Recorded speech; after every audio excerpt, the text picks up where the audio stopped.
ቲዮሪ ነገሮች ኮንፊርሜሽን ነገር ስለሌላቸው ለዛ ነው ሃይማኖቶች አንድነት ያጡት። ቆይ እንደ እስልምና አስተምሮ ይሄ ጽሁፍ ይወክልሃል? ምን አልከ? እንደ አንተ እንደ ሙስሊምነት እንደ እስልምና ያመድኝ ጽሁፍ አምስተኛ ሄድና እነሱ ከሰጡ ኦኬ ማለት ዳከልኛ ከዚህ ጋር መላክ ይወክልሃል። እዚህ ቆይ እሺ ጠብቅ ትንሽ ይምጡና ይልኩና ከሌላ ሰው ጋር እያወራህ ነው። መጣሁ I'm on duty ቀጥል። እሺ ዛሬ ታዩናላችሁ። አሬስ ዩቲዩብ ላይ ያላችሁ ሰላም ብያለሁ። ይሄው ተመልሰናል። እስኪ ላምብሮ የአመዲን ጽሁፍ የአመዲን ጀበል ጽሁፍ ተሰደው ሲመጡ ተቀበልናቸው። አሁን አንዴ ቆይ እንትኑ ጥንት ጀምሮ እዚህ የሉም። የት እንደሄዱ አላውቅም። ራት ሄደው እንደሆነ አላውቅም። ሚዩት አድርጋ አንዴ ሚዩት አድርግና ጨርስ። ቅድሚያ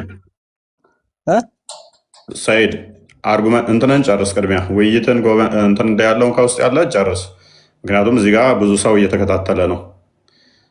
ስለዚህ ዲስትራክት እያደረከን ስለሆነ ቅድሚያ ውስጥ ያለውን ወሬውን ጨርስ። ይሄው ጨርሻለሁ። ኦኬ ቅድሚያ አንብበኸው ነበረ ፌስቡክ ላይ አመዲን ጀበል የጻፈውን ጽሁፍ አላነበብከውም? ግን ያነበበ ነው የምፈልገው።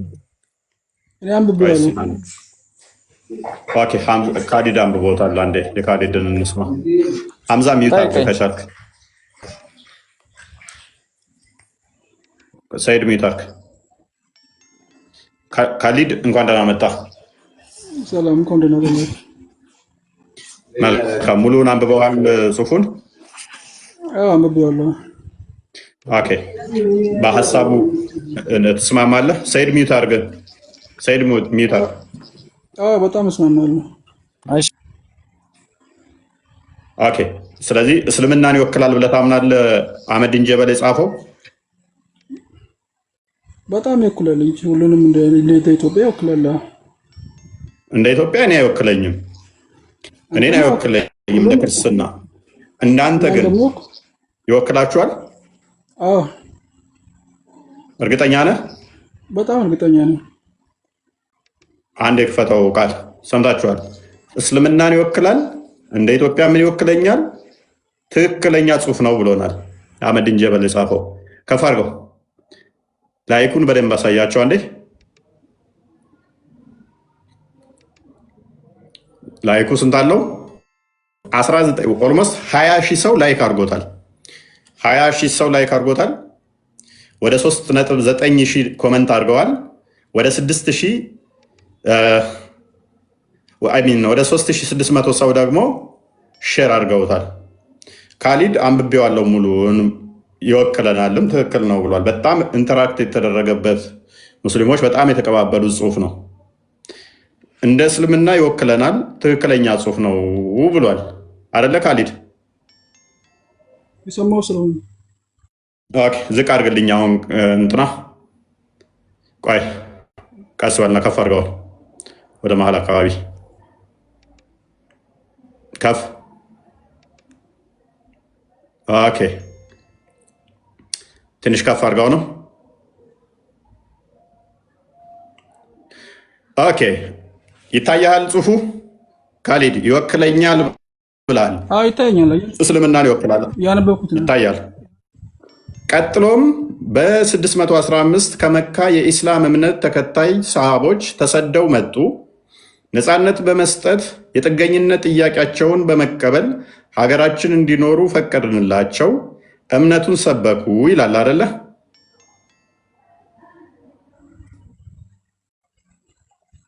ራይት?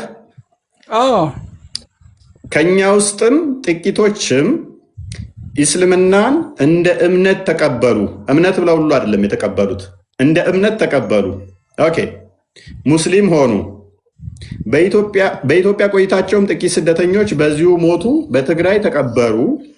የተቀሩት ከ15 ዓመታት ቆይታ በኋላ ወደ ሀገራቸው ተመለሱ ይላል አይደለ? ኦኬ ቃል እሺ። ክርስትና እንደ አውሮፓውያን አቆጣጠር በ330 ወደ አክሱም ሲገባ ኢስላም ደግሞ ክርስትና ወደ አክሱም ከገባ ከፈርቅ ከ285 ዓመታት በኋላ ማለትም በ615 ነበር የገባው ይላል። ትስማማለህ? አስማማ አንብብልኝ። ስላነበብኩት የደገምክልኝ ነው። ችግር የለውም። አንተ እዚህ ጋር ነው ቅሬታ የምትለው ቦታ ንገረኝ። ትስማማለህ አይደል? እዚህ ድረስ እኮ ቅሬታው የቱ ጋር ነው የምትለኝን ቦታ ንገረኝ እኮ ስላነበብኩት ማለት ነው። እዚህ ጋር ነው ችግሩ በለኝ። ስለዚህ እስልምና ወደ ኢትዮጵያ የገባው በ7ኛው ሴንቸሪ ነው አይደለ? ምናልባት እዚህ ጋር የቁጥር መለያት ሊኖር ይችላል፣ ግን እርግጠኛው ያው ከኔ በላይ በ615 ወደ ኢትዮጵያ የገባው እስልምና በ615 ነው አይደለ? እንደዛም ይላል። የክርስትናውን ነው በ40 እና 30 መካከል የሚል የክርስትናውን እኛ እንቀበለውም ቁጥር ስለተሳሳተ እንደዛም ስላልሆነ፣ ስለዚህ እስልምናን ይወክላል ብላል። ትክክል ነው ብለሃል። ስለዚህ እስልምና የገባው በ7ኛው ሴንቸሪ ወይንም ደግሞ ሰሃቦቹ በ615 ወደ ኢትዮጵያ ተልከው ሲመጡ ነው አይደለ? እሺ ቴንክ ዩ። ስለዚህ እስልምና የነቢያት ሃይማኖት ነው። አስቀድሞ ሰው ሁሉ ሲወለድ ሙስሊም ነው የሚለው ውሸት ነው ማለት ነው። እስልምና መጤ ሃይማኖት ስለሆነ። እሺ እንደዛ ከሆነ ክርስትና ሁሉም መጤ ነው ማለት ነው። መጤ ሃይማኖት ነው ማለት እንችላለን። ቅድሚያ ራስን መልስ። እኛ ይህንን ጽሑፍ አንቀበልም አልኩህ እኮ። እኛ እንቀበለዋለን። የመጣው ወደ ኢትዮጵያ በዚህ ዓመተ ምህረት ገባ አለ እንጂ እስልምና በዛ ዓመት ተፈጠረ አላለም ያለው እኮ። ኢትዮጵያ ላይ አልገባም ነበር ከዛ በፊት ማለት ነው። በአህመዲን ጀበል አስተምሮ መሰረት ኢትዮጵያ ላይ አስቀድሞ ስላልነበረ መቼ ገባ አለን? በ615 ነው የገባው ወደ ኢትዮጵያ እስልምና ብሎናል። ስለዚህ አስቀድሞ የለም ነው ማለት ነው እኮ። በ615 ወደ ኢትዮጵያ ሰሃቦች ተሰደው መጥተው መጀመሪያ እንትኖች እንደገቡ ክርስትና ገባ እኮ። ቅድሚያ የገባው ማን ነው? ክርስትና ነው። ከክርስትና በፊት የገባ አለ እኮ። ማን ማን? እሺ ከሁለቱም ሃይማኖት ቀጥሎ የገባው ማን ነው? እኔ አሁን እሱ ጥያቄ አይደለም። መረጃ ታመጣልኛለህ እንደሱ። ቆይ አሁን እኔ ተስማምቻለሁ ማለት ነው። ቆይ ችግር የለውም። አስቀድሞ የኦሪት አማኝ ናቸው። የኦሪቱ አማኞች ደግሞ እኛው ክርስቲያኖች ነን። ክርስትና ምን እንደሆነ አህመዲን ጀበል ስለማያውቅ ነው። የአህመዲን ጀበል ድንቁርና ለጊዜው ትይዘውና አሁን እኔ ተስማምቻለሁ። እስልምና አስቀድሞ የሌለ ሃይማኖት እንደሆነ ስለመሰከረልን እጁን ጨብጠዋለሁ ባገኘው። ሰው ሁሉ ሲወለድ ሙስሊም ነው የሚለውን አፍርሶታል። እስልምና መቼ እንደገባ ነገረንና በ7ኛው ሴንቸሪ ሁሉም ሃይማኖቶች መጤ ናቸው በማለት እስልምና መጤ መሆኑን የተፈጥሮ ሃይማኖት አለመሆኑን ስለመሰከረ ቴንኪው ብለነዋል አህመዲን ጀበልን። አንተም ምን ብለህናል? ትክክል ነው፣ እስልምና መጤ ሃይማኖት ነው፣ በ7ኛ ሴንቸሪ የመጣ እንጂ የተፈጥሮ ሃይማኖት አይደለም የሚለውን ተቀብለሃል አንተም። ቴንኪው። እሺ አንዴ ላውራኔ ቀጥል። እሱ ያለው ነገሩን መገልበጥ ሳይሆን እሱ ያለው ወደ ኢትዮጵያ የገቡት አመጣጣቸው ሶስቱም ሃይማኖት የራሳቸው እንትን አላቸው፣ አመጣጥ አላቸው። የዓመተ ምህረት ልዩነት ቢኖራቸውም ወደ ኢትዮጵያ የገቡበትን ነገር እንጂ የተናገረው ዓለም ላይ እስልምና አልነበረም አይደለም ያለው። ወደ ኢትዮጵያ የመጡበትን አመጣጥ ነው የተናገረው። ሁሉንም ሶስቱንም ሃይማኖት ማለት ነው። መገልበጥ ሳይሆን ዳይሬክት አቅጣጫውን መቼ ነው የገቡት አለ። ችግር የለውም ማለት ነው። ማን ነው ያወራለው? እኔ ነኝ ያወራለው። እኔ የአህመዲንን ጀበል አስቀድሞ አስተምሮቱን ስለማልቀበል እናንተ ትክክል ነው ባላችሁት መስፈርት መሰረት ከእናንተ ሃይማኖት አስተምሮ ጋር ይሄዳል አይሄድም መመዝነውና እንዴት እንደማራግፍ አሳያችኋለሁ። እኔ ስቃወም ማንን እንዴት ምን አይነት ታክቲካል እንደሆነ ጠንቅቄ ስለማቅ ማለት ነው። አህመዲን ጀበል ምን ብሏል?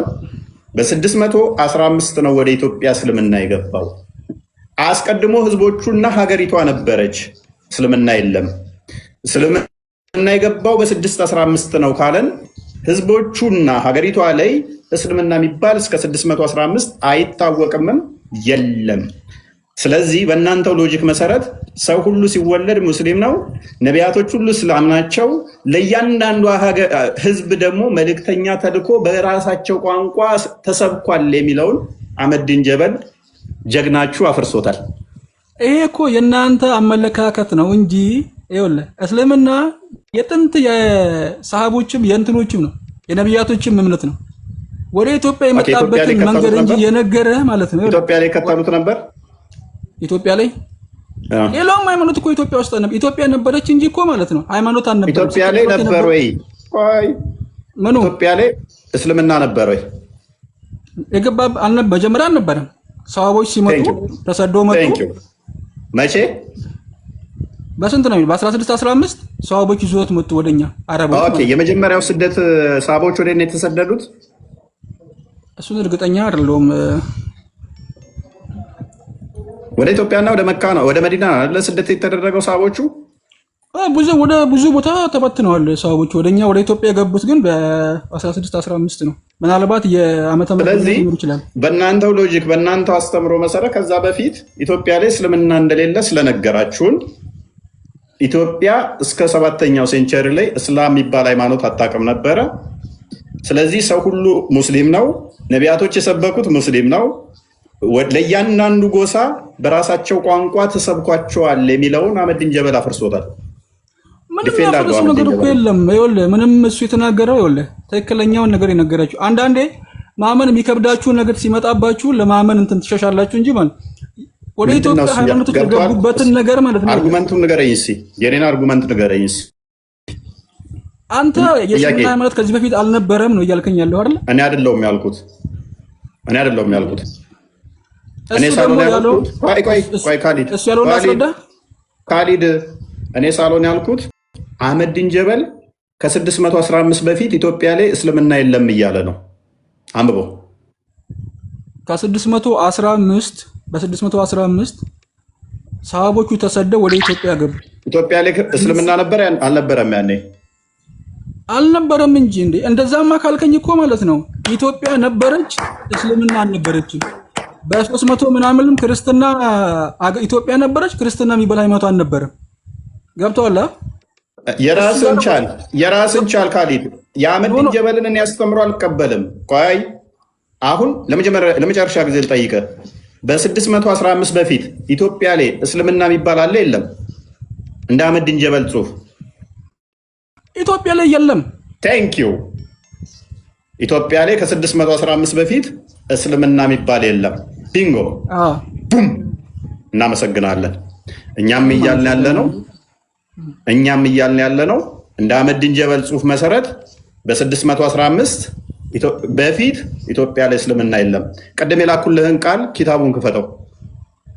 ሌላኛው ኡስታዝ ደግሞ ምን ብሎ መጽሐፍ እንዳሳተመ ላሳየህ።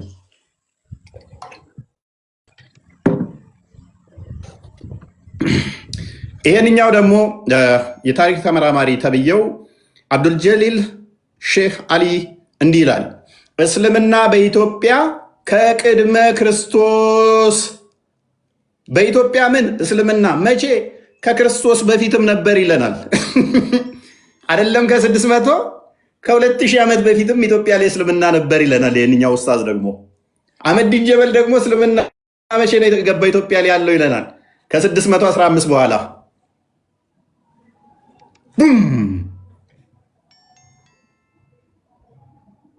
የታሪክ ድርቶ ሲጥፉ ኡስታዞቹ ይሄንኛው ምን አለ? ኢትዮጵያ ላይ ምን ከክርስቶስ ውልደት በፊት ጀምሮ እስካሁን ድረስ እስልምና አለ ይለናል። አህመዲን ጀበል ደግሞ እስልምና የገባው መቼ ነው ይለናል በ615 ቡም። አስታርቅልን። አሁን ይኸውልህ ይሄም የራሱ አረዳድ ሊኖረው ይችላል፣ ያም የራሱ አረዳድ ሊኖረው ይችላል ምናምን ሳትል አስታርቀው። ምንድነው ማስታረቀው? እኔ እኮ አስታረቀ አይደለም። ያም የራሱ የነበረውን እንትን ገለጸለት፣ ይሄም በተረዳው ሂስትሪ ይሄኛም የራሱን ገለጸ። ድገምልን እስቲ። ቅድም ምን ብለህናል? እስልምና ኢትዮጵያ ላይ መቼ ነበር የገባው? በ615 ልድገምልህ። ከዛ በፊት እስልምና ኢትዮጵያ ላይ አለ የለም? ኢትዮጵያ ውስጥ አልነበረም። ቴንኪው።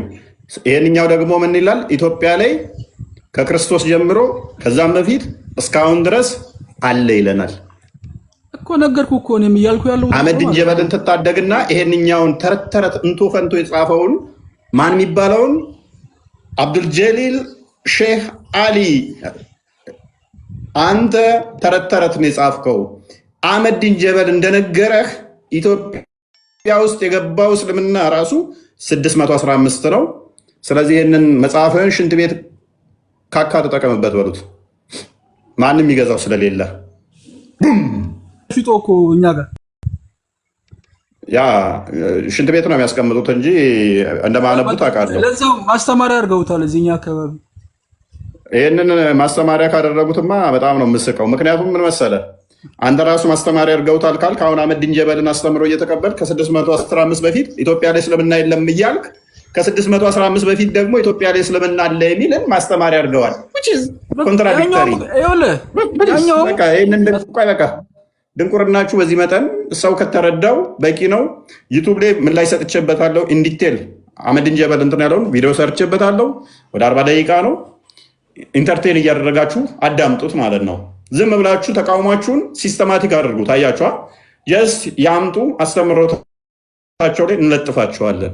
ዝም ብላ አህመዲን ጀበል እንደዚህ ያለን ምናምን ሳይሆን እስልምናን እናፈርስበታለን። በሚያመጡት አርጉመንት እስልምናን እናፈርሰዋለን ማለት ነው። ኤኒዌይስ ጥሩ ነው፣ እንቀጥላለን። ጀሚል አንዴ ጠብቅ። በቃ ጀሚል ያነበበው በደንብ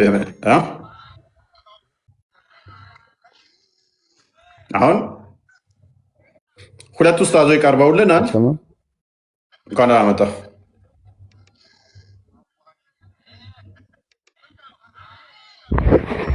ሄሎ እንኳን ደህና መጣ። ብልጽገፋር እንኳን ደህና ቆያችሁ። ይሰማል? እሰማለሁ። ኦኬ፣ የአህመዲን ጀበልን ጽሑፉን አንብበሃል? ኖ አላነበብክም? ትቀበላለህ ጽሑፉን? አይ እኔ አሁን ነው ላይቭ የገባሁት። ምን እንደምትሉ አልሰማሁም። የአህመዲን ጀበልን ጽሑፍ ትቀበላለህ? ምን እንደሚል አልሰማሁም። እስልምና ወደ ኢትዮጵያ የገባው በ615 እንደሆነ መጤ ሃይማኖት እንደሆነ ተናግሯል። ትስማማለህ? አዎ። ስለዚህ መጤ ሃይማኖት ነው እስልምና።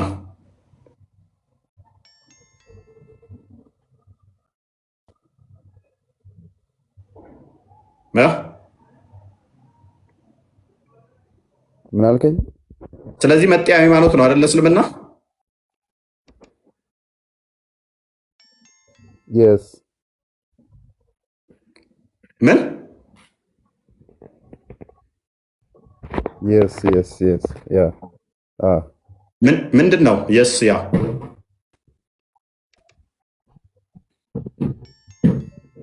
አይ አዎ ለማለት ነው። ስለዚህ ከአረብ ተሰዶ የመጣ መጤ ሃይማኖት 7ኛው ሴንቸሪ የነበረ ነው እንጂ ከ7ኛው ሴንቸሪ በፊት ኢትዮጵያ ላይ እስልምና የለም ማለት ነው። አዎ አልነበረም። እናመሰግናለን። ስለዚህ ሼክ አብዱልጀሊል ሼክ አሊ የሚባለው እየቀጠፈ ነበር ማለት ነው። በክርስቶስ ጀምሮ እስልምና ነበረ ብሎ የጻፈው ይህንን መጽሐፍ። ስለዛ እውቀት የለኝም። እኔ እንደማውቀው በእስልምና ኢትዮጵያ ውስጥ መጤ እንደሆነ አውቃለሁ። ስለዚህ አህመዲን ጀበልን መጤ ነው ሁሉም ሃይማኖት እስልምና መጤ ነው ያለውን ትቀበላለህ? ይህንን መጽሐፍ ትቀበላለህ?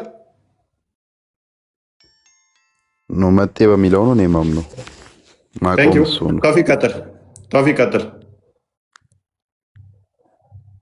ቶፊቅ የአህመዲን ጀበልን አስተምሮ እንትን ጽሑፍ አንብበሃል? አላነበብኩት። እስልምና መጤ ነው በ6ኛው ሴንቸሪ ላይ በ7ኛው ሴንቸሪ ወይም ደግሞ 615 ላይ የመጣ ሃይማኖት ነው ብሏል። እስልምና መጤ ሃይማኖት ጠይቀ ነበር ነው የመጣሁት። ግን ቶፒኩ ላይ ቁም። አህመዲን ጀበል እንዳለው እስልምና መጤ ሃይማኖት መሆኑን ትቀበላለህ? ማለት ምን ማለት አለው? እስልምና በ6ኛው 615 ላይ መጣ ከሌላ ቦታ የመጣ መጤ ሃይማኖት መሆኑን የአህመዲን ጀበልን ጽሑፍ ትቀበላለህ? አትቀበልም? እሺ፣ ስለ ክርስትና ልጠይቃ። እኔ ደግሞ ቶፒኩ ላይ ቁም። ቅድሚያ ስለ ክርስትና ልጠይቃ። አንተን ክርስትና ላይ በኋላ ትጠይቀኛለህ። ቶፒኩ ላይ ቁም። አሁን ይሄን አልተረዳሁትም። ስለ ክርስትናው ልጠይቅህ ወይስ አልጠይቅህ? ክርስትና ራሱን ችሎ እቀበልሃለሁኝ ብቻውን ከምን አትቀበለኝ? ያው እኮ ነው ጥያቄው። ዞሮ ዞሮ አንድ ነው። በሁለቱንም አካሄድ ላምጣልህ። ልጠይቅህ ወይስ ትቀበለኛለህ? ትቀበለኝ? የራስን መልስና ቀጥል። እኔም እኮ ልጠይቅህ እኮ ነው። ስለዚህ ነገር ሳይሆን እኔ ለመጠየቅ ነው የገባሁት አንተ ላይ። ኦኬ በቃ ሚዩት አድርግና ጥያቄ በኋላ ነው የምቀበለው። አልቀበልም። ኦኬ ሐምዛ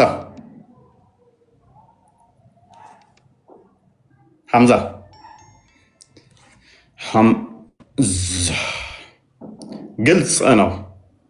አህመዲን ጀበልን ትታደጋላችሁ ወይንስ ኡስታዝ ያኛው ኡስታዝ አለ ማክቹአሊ የታሪክ ተመራማሪ የምትሉት እንትና ማን ነበር? አብዱል ጀሊል ሼህ አሊ እሱን ትታደጋላችሁ? ማንኛውን ትታደጋላችሁ? አንደኛ ገና ወደ ቁርአኑ መልሰዋለሁ። ወደ ቁርአኑ መልሼ ደግሞ ኮንታ ነው የምከታችሁ። ራቅ አድርጌ ሄድ እንድትሉ አደርጋችኋለሁ። እንዲቴ ቪዲዮ ምላሽ ሰጥቼበታለሁ። ቪዲዮ ላይም ስሙት። እንደውም እኔ ሰሞኑ ሰምቼው ቢሆን ኖሮ በደህና ሄድበት ነበር። እንደ አጋጣሚ ቃል ላይ ነው ዛሬ ያየሁት።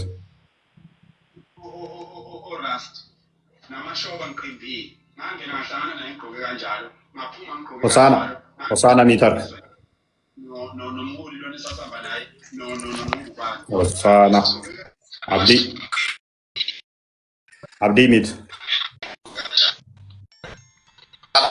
አብዲ ሚት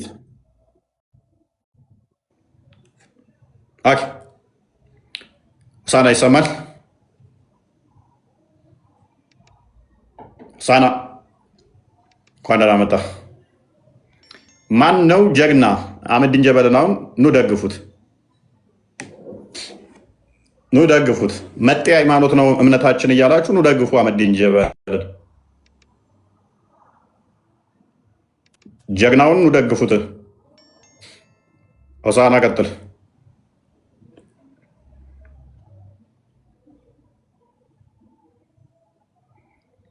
ኦኬ አብዲ እንኳን ደህና መጣ። አብዲ ኑ ደግፉ። ቆያችሁ። መልካም ሙስሊም አብዲ እኔ አንድ ነገር ለመናገር ነበር እና እፎይ ምንድን ነው ታዲያ ስትጠራ ሰማም እንዴ? ክርስቲያኑ ነው የምታዝገው? ወደ ክርስትና ለማለት ነው። ስትጠራ ሰማም ወይ? አይ እዚህ ጋር አይሰማም። ኔትወርኩ መሰለኝ። ኦኬ ኔትወርኩ መሰለኝ። እፎይ እሺ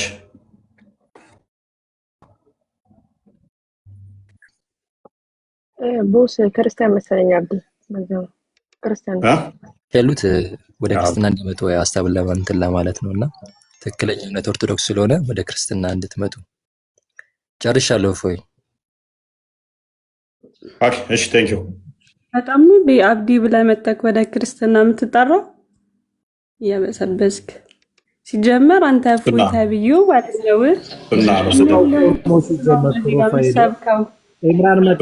ኢምራን ፕሊስ ጀመር አብዱ ብለህ መጣክ እዚህ ጋር ስለ ክርስትና ኧረ በእናትሽ አትንጫጪ። ኢምራን መጣ። ኢምራን አትንጫጩ በእናታችሁ። ምንድን ነው እሱ? ረበሻችሁ መንፈስ እዚህ መታችሁ ሽንታችሁን መሐመድ የእኔን ሽንት ይጠጣል በገነት ውስጥ። የመሐመድ ሽንት አፍ ውስጥ ነው የሚሸነው። እና ጃሞች ታልከፉ ማየውን ቃል ነገር እንደዚህ ነገር አይመቸኝም። ያንተን ሃይማኖት እንደማከበር የሰውን ሃይማኖት ማክበር አለብን። ቤቴን ሪስፔክት ማድረግ ይልመዱ ተከታዮች። እኔ ሲሰድቡ ሽንታ ምናምን ስትል ሪስፔክት ማድረግ መልመድ አለባቸው። እሷ ከልጁ ጋር ነው ያወራችው አይደለ? አንተ ማይሆን ቦታ ላይ አትሄድ። እኔም ግለሰብ ብሰድብ ይሻላል እዛ ሃይማኖት ላይ ከምትሄድ ያንተን ሃይማኖት እንዳልሰድብብህ የኔን ሃይማኖት ማክበር አለብህ አይደለ? እየሰማን ነው። ሱረቱ ከውሰርን ታውቃለህ? ከወተት የሚነጣ ነጭ ነገር የሚጠጣውን እንደሆን ታውቃለህ? ኤኒዌይስ ሪስፔክት ሲኖራችሁ በቃ እሺ ሚታ እሺ ቴንክ ዩ በቃ ሚታ ሆሳና ይሰማል? ሆሳና ኑ ታደጉት። አሁን አህመዲን ጀበልን ጀግናችን ያላችሁት ኑ ታደጉት። ጥሩ ነው።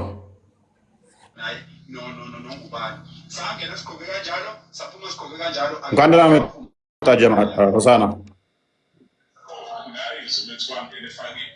ሆሳና ላስወርድህ ነው። ምንድን ነው ጭንቅላት አይሰራም እንደ አንተ? ቴሌቪዥን መክፈት ብርቅ ሆነበት እንዴ? ቴሌቪዥን ከፍቶ ያስለምጠናል። እኔን አዳምጥ። ከስር ክፈትና ቴሌቪዥን በቴሌቪዥን ያይ ዩቱብ ላይ ግባና እኔን መከታተል አለብህ። እሰነ ቤተሰቦች እኔስ አንድ መልሰው እንትኑን አይዶን ነው ሳስገባ እንትን እያለብኝ እኮ አስቸግሮኝ ነው። ክርስቲያኖች ነው የሚያስገባብኝ። ክርስቲያኖች አትላሉ። ሰላም ክርስቲያኖች አትላሉ። ሁሉ ሰላም ነው? እንዴት ነው? እንዴት ናችሁ? ሁሉ ተማም አለ አልሐምዱሊላህ። እስቲ በመጀመሪያ እጅሮ ላይ እጅሮ ላይ ከፍ አድርግ እጅህን። እንማርካለን እንጂ አንማረክም እኛ። መማረክ አልኩም። አሁን አንተ ሚዩት እንዳታረግ እጅህን ሰብሰብ አድርግ ማለት ፈልጌ። ምን ሚዩት የሚያስደርጋችሁ ነገር የለም። ካልተሳደባችሁ የትኛውን አርጉመንት ታነሳብኛለህ ብዬ ቀጥል። ያው እንደዚህ አድርጌ ታወራለሁ። የአህመዲን ጀበልን አስተምሮ አንብበዋል ጽሁፉን አይደለም። በመጀመሪያ ደረጃ እኔ አንተን ማደንቅህ ማለት ነው እንደነ ሁሱ ጥያቄ ያለው ይግባ ናጠይቅ ስትል ወላሂ ዛኔ እሱ ይላል ጭንቅላት የሌለው አካል አምላኪን ታጥቦ ተጨንቆ የሄደን አካል። አሁን ቶፒኩ ላይ ገባ። ቶፒኩ ላይ ገባ። እሱ ይላል የእናንተ ጥያቄ እኮ ያው ምን እንደዚህ ብሎ መመለስ እኮ ነው። ባሌ ጡቴን ይጠባል። እንዴት ነው እሱ ኡስታዝ? እሱ እንዴት ይታያል? አዳምጥ ቆይ። ሽንት ቤት ውስጥ 2 ሰዓት ያህል ፀጉሬን አበጥራለሁኝ። ይቻላል አይቻልም? ቁርአን እየቀራ ስራችን ቁርአን አስቀምጠን ወሲብ እናደርጋለን። ይቻላል አይቻልም? ስልካችን የቁርአን መጥሪያ ነው። ይቻላል አይቻልም? የእናንተ ኡስታዝ ይህንን የሚመልስ እንደዚህ አይነት ኮተት አስተምሮ ውስጥ የተወተፈ ይመልሳል ትላላችሁ እንዴ? ፈታውሽ አለኝ 3 ጊዜ ቀዳም። ፈታውሽ አለኝ 3 ጊዜ ቀዳም። ፈታውሽ 3 ጊዜ አለኝ። ፈቶኛል አልፈታኝም። በተለያየ ጊዜ ነው አንዴ ነው ያለሽ። 3 የተለያየ 3 ከሆነ እነ ሼክ እንትና እነ ከሌ እንዳሉት እነ ሼክ ፈውዛን እነ ኢብኑ ሰሚን እንዳሉት 3 ካለሽ ፈቶሻል። ኡስታዝ ሁሱ ከባሌ ጋር ተጋብተን ነበረ እና እዚህ አረብ ነው ባንጊላ ነው ያገባሁት እና ከዚህ በፊት እኔ ከአንድ ኢትዮጵያዊ ጋር ዲጊ አድርጌ ነበረ። ድንግል አልነበርኩም እና ነግሬው ነበረ። ተዛ ኒካ አሰረልኝ እና የጋብቻችን ለታ ማታ አልጋሌ ተኛኔና ተዛ ሲሞክር የሰፋበትና ተዛ አንቺ ብዙ ቀን ዲጊ አድርገሻል ኢትዮጵያ አለኝ። እኔ አንድ ቀን ነው ወላሂ ስማ ወላሂ አንድ ቀን ነው ብለው አላምን አለኝ። ምክንያቱም ሰፊ ነው ብዙ ቀን አድርገሽ ነው አለኝ። ከዛ ጠዋት ፈትቼሻለሁ አለኝ። እኔ ደግሞ ኒካ የሰጠኝን ገንዘብ አልሰጥም አልኩት።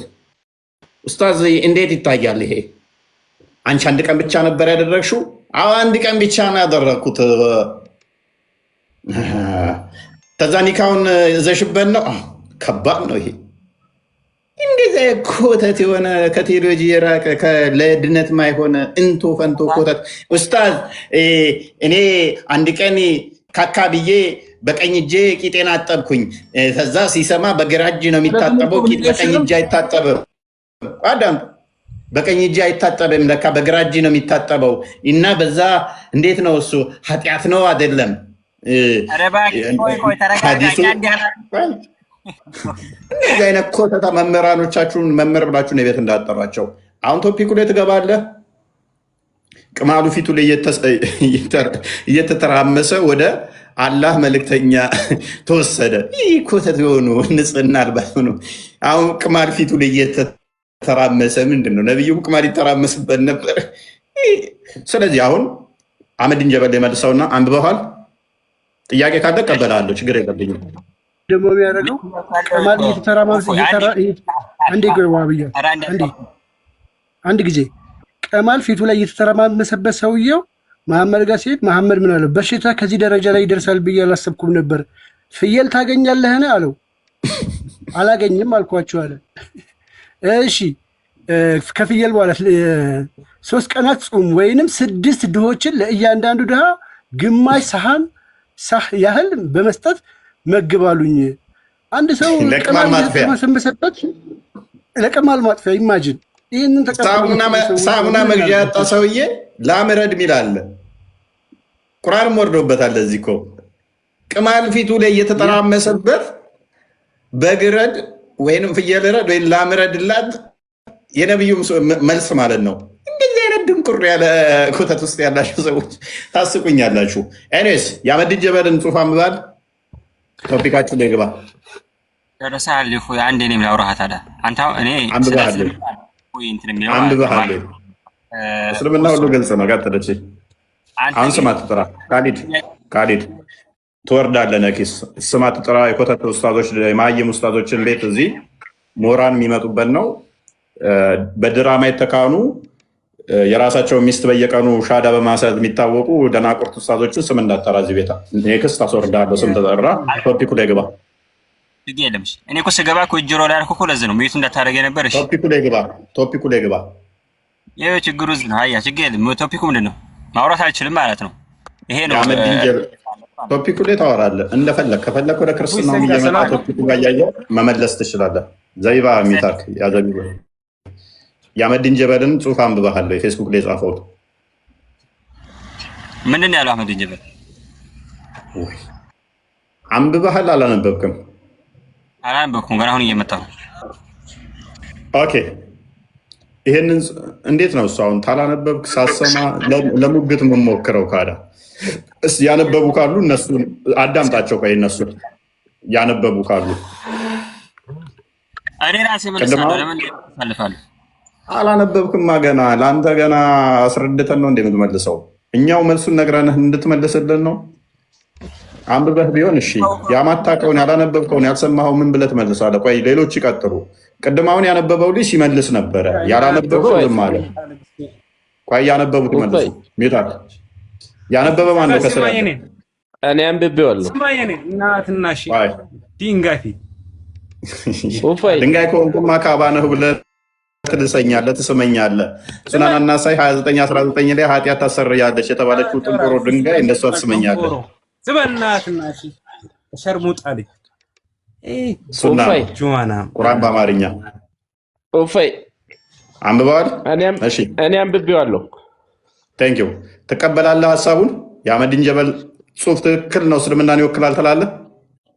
አህመዲን ጀበል እኮ አንድ ግለሰብ ነው አይደል እኮ። ጽሑፉን አንብበዋል። ጽሑፉ ተስማምተዋል? አልተስማማም? ትክክል ነው አይደለም? እንደ እስልምና አሁን አንተን አማኒል የሚያስገባ ከአጣህ ወይስ እንዴት ነው? እንድረስልህ? እኔ ምን አልኩኝ? እኔ እንደ መሐመድ እንደ ሳሂህ አልቡኻሪ 6982 ላይ መሐመድ ራሱን ለማጥፋት ተራራ ላይ ይወጣ ነበረ። ራሱን የሚያጠፋ ሰው ነው ወደ ሐኪም ቤት መወሰድ ያለበት፣ የአእምሮ ህሙማን ቦታ መውሰድ ያለበት ራሱን ሊያጠፋ ላለ ሰው ነው። እኔ ኖርማል ቁጭ ብዬ እየሞገጥኩ ነኝ። ሕፃን ልጅን ወሲብ የሚያደርግ ነው በሽተኛ ተብሎ የአእምሮ ህሙማን ጋር መወሰድ ያለበት። ይሄም ደግሞ ነብይህ ነው። አቡ ዳውድ 21:1 ላይ ገና የ6 ዓመት ሕፃን ልጅን አግብቶ ወሲብ ያደረገ በሽምግልና ወራቱ ማለት ነው። እሱን ሐኪም ቤት ውሰደው። ከመቃብር ቆፍረ ማውጣት ስድብ አይደለም፣ ሐዲስህን ነው የነገርኩህ። እኔ አሁን ሙባ አንብበሃል? አንተስ ዛሬ ታብዳላችሁ። አህመዲን ጀበልን የደገፋችሁ ዲፌንድ አድርጉለት እስቲ። ጀግና አታልቅሱ። ሽፍት ለማድረግ አትሞክሩ። አይ ነው እንዴ ሽፍት ለማድረግ እየሞከራችሁ ፓኒክ ምናልባት እሱ አሰልጥኖ የለቀቃችሁ ትወራላችሁ። እባካችሁ ታደጉኝ፣ አስበላችሁኝ፣ ተበላው። ይሄ እፎ እየተባለ የተረገመ ሰውዬ አስበላኝ። ክርስቲያኖቹ ዝም ብለው ነበር አህመዲን ጀበል የሚቃወሙት። እኔ ዝም ብዬ አልቃወምህም። እንዴት መምታት እንዳለብኝ ጠንቅቄ አውቃለሁ። ወደ ራስ አርጉመንቱን መልሰውና ራስ ተቃውሞ እንዲመጣ አድርጋለሁ። እስልምናን አፈርሳለሁ። አንተ በጻፍከው ጽሑፍ አርጉመንትህን ተቀብዬ ነው የምለጥፍህ። እኔ ተቃውሜ አይደለም ተቀብዬ ለጥፍሃለሁ። ይሄ ጽሑፍ ትክክል ነው፣ ይወክልሃል። እንግዲያውስ እስልምናን ሐሰተኛ አድርጌ ያሳያለሁ። ለምን ዝም ብዬ እቃወምሃለሁ? እኔ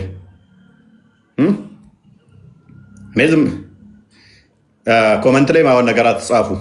ኮመንት ላይ አትጻፉ ማወን ነገር። የሰው ሃይማኖት አትሳደቡ።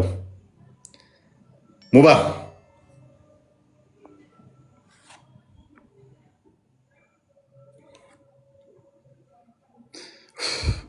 ይሁን ያላችሁ ሰላም ብያለሁ። በሰዓቱ ይዣለሁ። ነብያቶችንና እንትኖችን አትሳደቡ።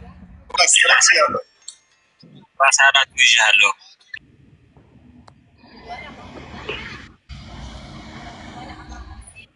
የገባችሁ ከስር አህመዲን ጀበል ይወክለኛል የሚል ጀግና፣ ይሄ ጽሁፍ ትክክል ነው የሚል ጀግና ይምጣሲ።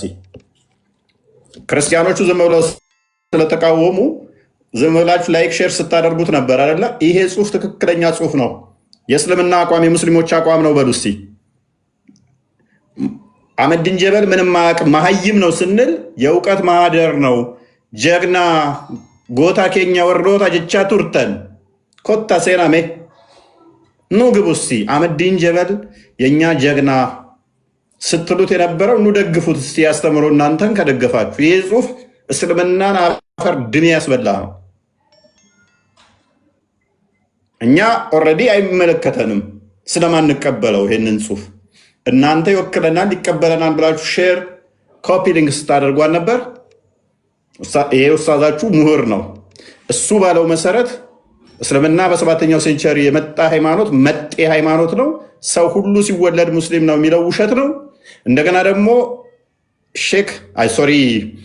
አብዱልጀሊል ሼክ አሊ ካሳ እስልምና ከክርስቶስ በፊት እስካሁን ድረስ በኢትዮጵያ አለ ያለው ውሸት ይሆናል ማለት ነው።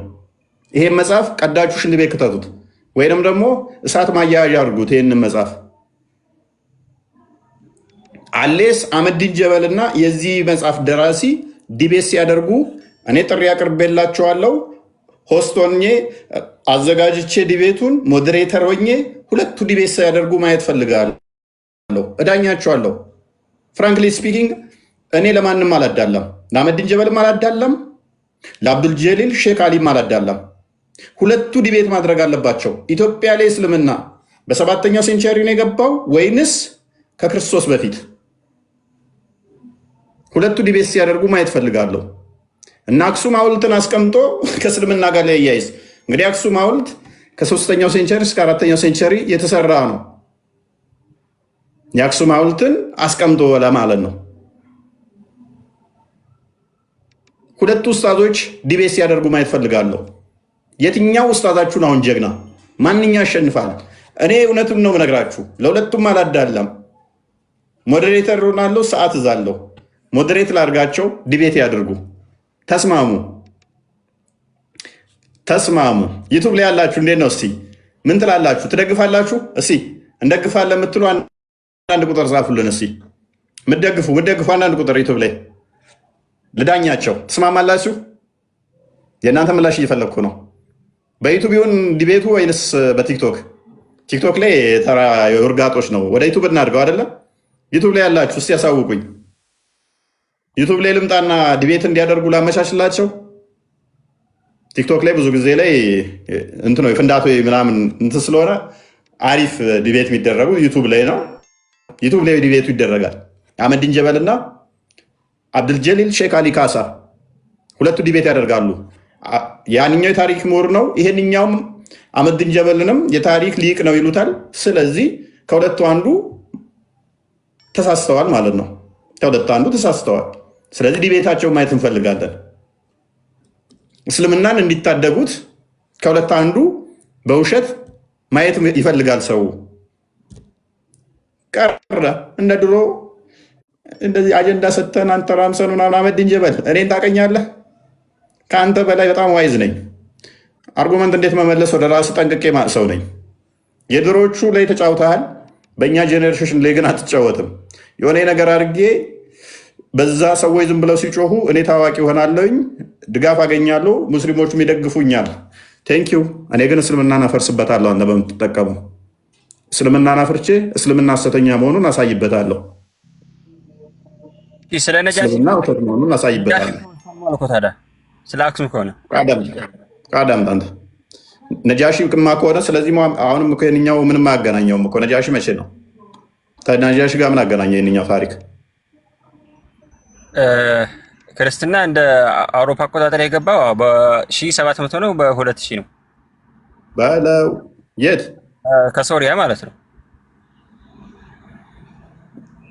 ጉድና ጅራት ከወደ ኋላ ነው አሉ። መቼ ነው የገባው አልከኝ? ክርስትና የገባው ያው እንደ ክርስትና እንደ አውሮፓ አቆጣጠር አይደለም፣ በ1700 ነው። ወደ 1700 ማለት በሰሜኑ በኩል አርማችሁ ነው። ማን ነበር በዛን ሰዓት ንጉሱ? በዛን ሰዓት ንጉሱ ወላሂ አላሁ አለም ነጃሺ ይመስለኛል። ነጃሺ አባት ምናምን ነው። አንተ በጣም ምሁር ነህ። 1700 ማለት እኮ የዛሬ 300 ዓመት ማለት እኮ ነው። የኔ የቅም አያቴ አያቴ የነበረበት እድሜ ነው። ጊዜ ያንን ይዞ እንደ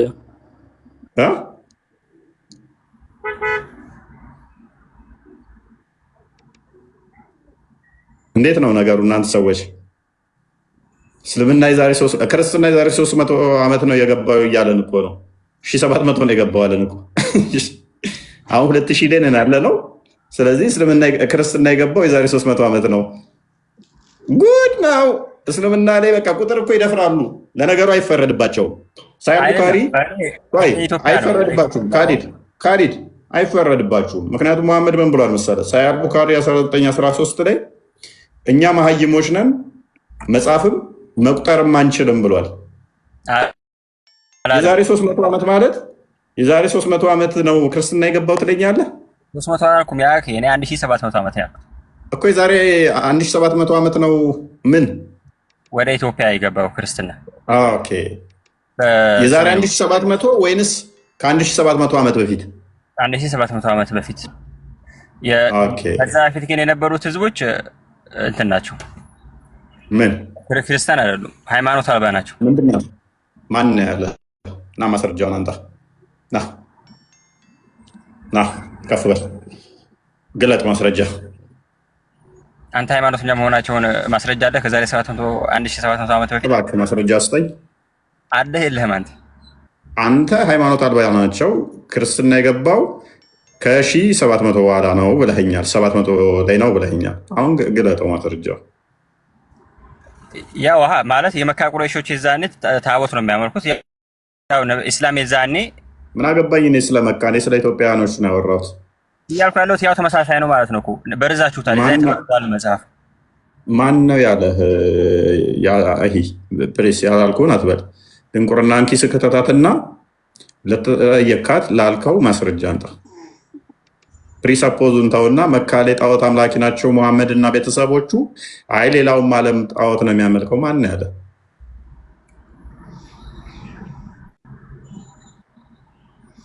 ረሱል ሰለላሁ ዐለይሂ ወሰለም እንደ ነብይ ነው ቁርአን የተቀበሉት በዛን ጊዜ። እኔ አልጠየቅኩም። በመጀመሪያ ክሌም ላደረግካት ማስረጃ አንጣ። ያችን ማስረጃዋን አሁን ላይ የለኝም። ያው ነገ ምናምን ላመጣልህ ይችላል። ሊኖርህም አይችልም። ኧረ አለኝ ማስረጃም አለኝ። አህመዲን ጀበል ነው ለአንተ ማስረጃ የሚሆነው። አህመዲን ጀበል ይሆናል ማስረጃ የሚሆነው። ከሱ የተሻለ ማስረጃ መጥቀስ አትችልም።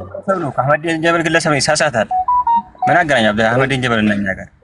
አህመዲን ጀበል እስልምና ኢትዮጵያ ውስጥ የገባው መቼ ነው ብሏል? 7ኛው ሴንቸሪ ላይ።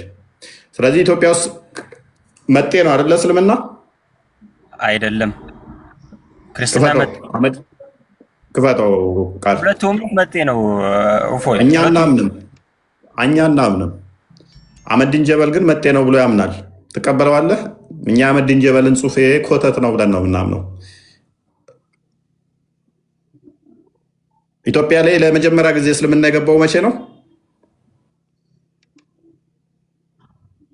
ካሊድ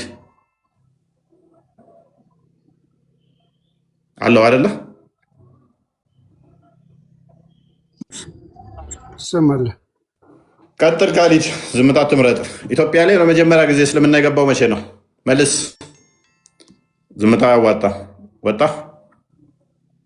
ሄደ፣ ወደ አባቱ ሄደ። አህመዲን ጀበልና ማክሮ ሊመጣ ነው። ካሚል ጀማል ምን ላድርግ?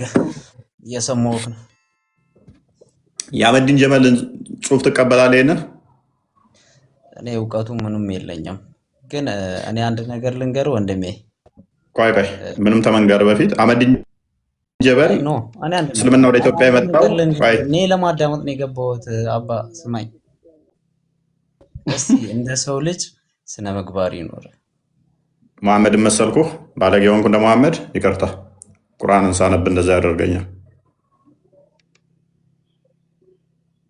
ኦኬ ሆሳና እንትን ነው። አንዳንዴ ቁርአንና ሐዲስ ሳነብ የራሴ ባህሪ ይመስላል። ሆሳና እንትን ነው። አንዳንዴ ቁርአንና ሐዲስ ኦኬ ሆሳና ሙስሊም።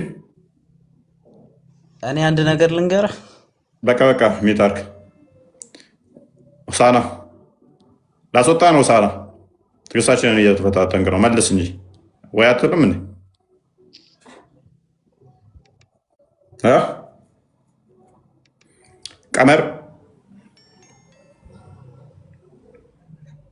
ቀመር ያ ሁሉ ጀግና ስትሉት የነበረውን ለምነው ዲፌንድ ማታደርጉለት? እኔ ያስቁኛል እነዚህ ሰዎች። ጀግናችሁን ተው እንጂ ዝም ብላችሁ እንደ ሼር እና ላይክ ስታደርጉት የነበረው ያ ሁሉ ላይክ አድርጋችሁ በኦሮምኛ በአማርኛ ብላችሁት እንዴ ሳይገባችሁ ነው እንዴ? ይወክለናል፣ ትክክል ነው የተናገረው ብላችሁ እኮ ነው ሼር ያደረጋችሁት የነበረው። ዛሬ ላይ ደርሳችሁ ወገቤን ራሴን አይወክልም ግለሰብ ነው ትላላችሁ። አህመዲን ጀበል ይወክላችኋል። ይሄ ጽሁፍ እስልምናን ይወክላል፣ ክርስትናን አይወክልም። እስልምናን ግን ይወክላል። ይሄ ጽሁፍ አህመዲን ጀበል ሙስሊም ነው፣ የሙስሊም ምሁር ነው። ይሄ ጽሁፍ እስልምናን ይወክላል። እና አብዱልጀሊል ሺዓሊ ቀጣፊ ናቸው። አህመዲን ጀበል ነው ትክክል። እኔ ተስማምቻለሁ በአህመዲን ጀበል። አልስማማም ይላል። እስቲ የተስማማችሁ ደግሞ ህብረትን እንፍጠር። እስቲ ገባ በሉና አህመዲን ጀበላው ይወክለናል በሉ። እስቲ ይወክለናል፣ ይሄ ጽሁፉ ትክክል ነው በሉን። ምንድን ነው ስለምንድን ነው የምትሉት? እንዲህማ አትረበሹ። ቀመር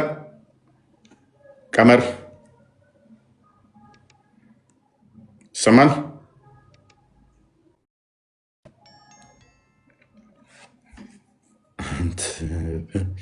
ዩቱብ ላይ እንዴት አያችሁት? ዛሬ ላይቫችንን ሰሞኑን ጀግና ተብሎ የተሞገሰበት ጽሁፍ ይሄ ነው።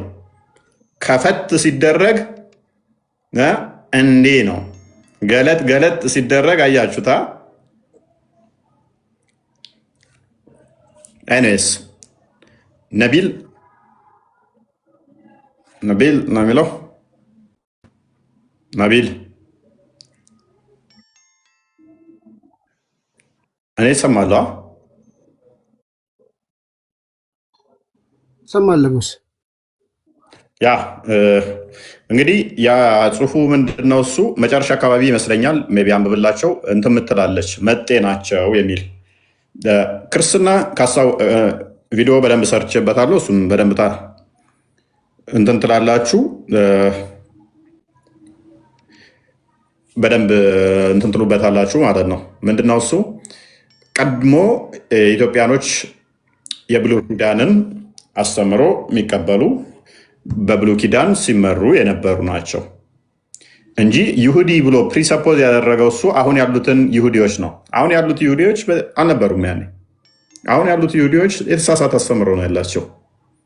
እነኛዎቹ ግን ብሉይ ኪዳን የሚቀበሉት በኢትዮጵያም ሲተገበር የነበረው ክርስቶስ ይመጣል ይወለዳል የሚለውን የሚቀበሉ የሚያምኑ በተስፋ ሲጠብቁ የነበሩ እውነተኛ የአብርሃም ልጆች ናቸው። ክርስቶስ ቻሌንጅ ያደረጋቸውን ታስታውሳላችሁ? ዮሐንስ ወንጌል ምዕራፍ 8 ላይ ከቁጥር 50 ጀምሮ እኛ እስከ ዲቃላ አይደለንም ከ40 ጀምሮ እንትን ይሉታል፣ ቻሌንጅ ያደርጋሉ። አንድ አባት አለን እያሉ የአብርሃም ልጆች ነን ይላሉ። ራሳቸውን እንደ አብርሃም እንትን ይላሉ። የአብርሃምስ ልጅ ብትሆኑ የአብርሃምን ስራ ባላደረጋችሁ አብርሃም እንዲህ አላደረገም እያለ ቻሌንጅ ያደርጋቸዋል። እንዲሁ የአብርሃም ልጅ ነን በማለት የአብርሃም ልጅነት አይገኝም ማለት ነው። ስለዚህ በኢትዮጵያ የነበሩት እውነተኞቹ አይሁዶች እኛ ከምናምነው ጋር የሚመሳሰሉ እነሱ በተስፋ ነበር የሚጠብቁት። ያ በተስፋ በእምነት ሲጠብቁት የነበረው እነ አብርሃም፣ እነ ዳዊት፣ እነ ይስሐቅ በተስፋ ሲጠብቁት የነበረው ተከታዮቻቸውም ህዝቡ ኮሚኒቲው የእግዚአብሔር ልጆች የእግዚአብሔር ህዝቦች ተብለው የሚጠሩት ተስፋ ሲያደርጉ ነበረ። ማንን? ክርስቶስ ይመጣል ያድነናል የሚል ተስፋ ሲያደርጉ ነበር። እኛስ መጣ አዳነን ብለን እናምናለን። እነሆ ድንግል ትወልዳለች የሚለውን የሚቀበሉ አምላክ በስጋ ይገለጣል ይወለዳል ብለው ተስፋ ሲያደርጉ የነበረ እነኛ ተስፋ ሲያደርጉት የነበረው ክርስቶስ በስጋ ሲወለድ፣ ስለዚህ ክርስቶስን ተስፋ ሲያደርጉ ነበር። ይመጣል ይወለዳል ሲሉ ልክ ሲመጣ ሲወለድ በስጋ ሲገለጥ ምን ብሪጅ ይሆናል ማለት ነው፣ ድልድይ። ያንኛው ኪዳን በዚህኛው ኪዳን በአዲስ ኪዳን ማለት ነው። አዲስ ስም በቤቴና በቅጥሬ ውስጥ እሰጣችኋለሁ ብሎ ተናግሮ ነበር አይደለ? ምን ላይ? ትንቢተ ኢሳይያስ ምዕራፍ 56 ቁጥር 3 ላይ ማለት ነው። ልታባላ ፈልገህ ነው ምን ታገኛል? ጊዜው ብዳታ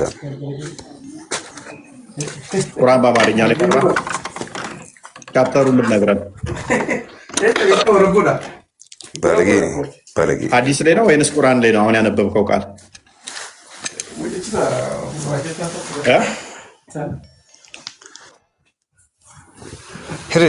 ከምንድን ያነበብከው?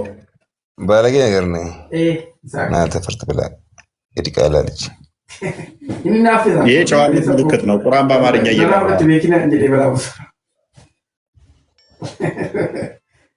ሌላ የጨዋነት ቁርአን የምትቀራው ክፍል አለ?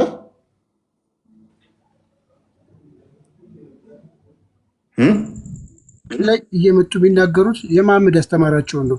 እናንተ ተሳደቡ፣ እኛ መጽሐፋችሁን እየከፈትን እናሳያችኋለን ለምታመጧት እያንዳንዷ ቃል ማለት ነው። ይህን እንግዲህ ይህን ስድብ አሁን የሰማችሁትን ስድብ መሐመድ ተሳድበው ተሳደቡ ብለዋል። ምን ብሎ? ሂድና የአባትህን ያው አንብቡት፣ የአባትህን ንገሩት፣ ይህንን በምሳሌያዊ አይደለም ብሎ ይህንን ቃል በቃል መሐመድ ተናግሮ ለተከታዮቹም ይህንን ስድብ እንዲሳደቡ ቃል በቃል ተናግረዋል። ይሄ ልጅ ቢናገር ሱና ነው፣ አትፍረዱበት ክርስቲያኖች። ጸሎት ነው ልታደርጉላቸው የሚገባ። እኔ አይደለሁም የተናገርነው ወይፍ አይደለም። ይኸው አላ አደብ አልሙፍረድ ላይ የተቀመጠ ሰሂህ የሆነ ሐዲስ ነው። እየፈለገ ነገር አንድ ሰው እና እንደዚህ ነርግ ቢሉ የሆነ እንትን ስላለ መስደብ አይደለም። መጽሐፍ ቅዱስ ላይ ከእናንተ ከአንደበታችሁ የሚወጣው ነገር ይጠበቅ ይላል። መሐመድ ደግሞ ወደ ዘሩን ራሱን ወደ ዘሩ አስጠብቶ የሚመካ ሰው ካገኘ በዚህ ጉዳይ ላይ ለማንም ከመናገር ወደኋላ አይደለም። ምክንያቱም ያላ መልእክተኛ ሰለላሁ ዐለይሂ ወሰለም እንዲህ ሲሉ ሰምቻለሁ። ራሱን ወደ ጃልያ የዘር ሐረግ የሚያስጠጋ የሚመካ ሰው የአባቱን እንዲነቅስ ንገረው። ምሳሌያዊ አነጋገር ሳይሆን በግልጽ ንገሩት። ሱናቸው ነው፣ አትፍረዱባቸው ክርስቲያኖች። ወደ ሀሳባችን ይሄውና ወደ ቶፒኩ ስንመጣ እንግዲህ ቅድም ፏን በብላችሁ ያልከኝ ይህንን ነው።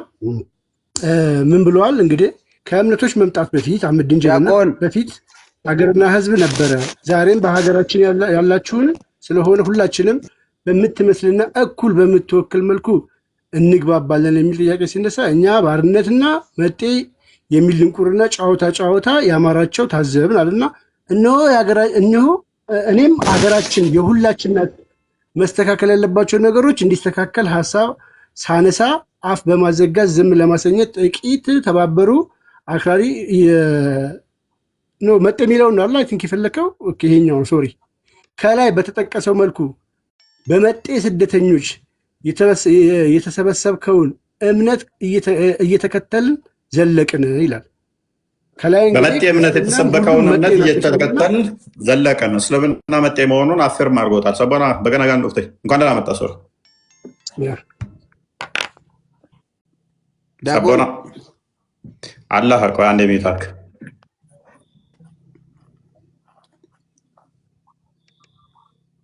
አይ ዳቆን አይደለ እንዴ? ማን ነገር ምን ችግር ያለው? ዳቆን አይደለ? እሺ ቀጥል። አላህ እንዴት ነህ?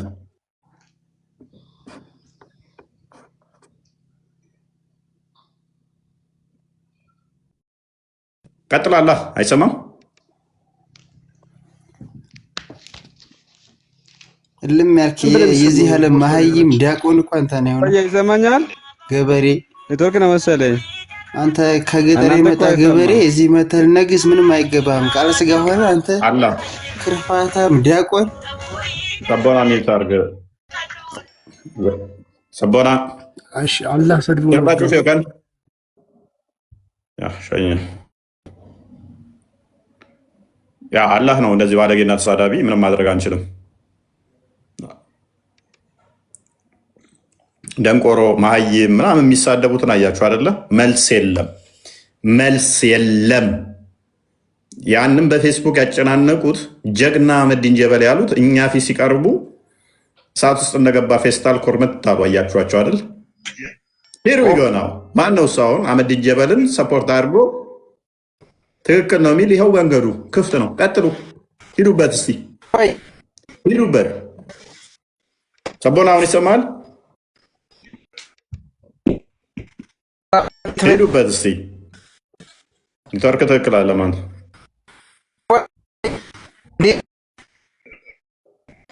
ኔትወርክ ትክክል አለ። ኔትወርክ ትክክል አለ። ና እስቲ ወንድ የሆንክ እስልምና የነቢያት ሃይማኖት ነው በልና ሞገት ና።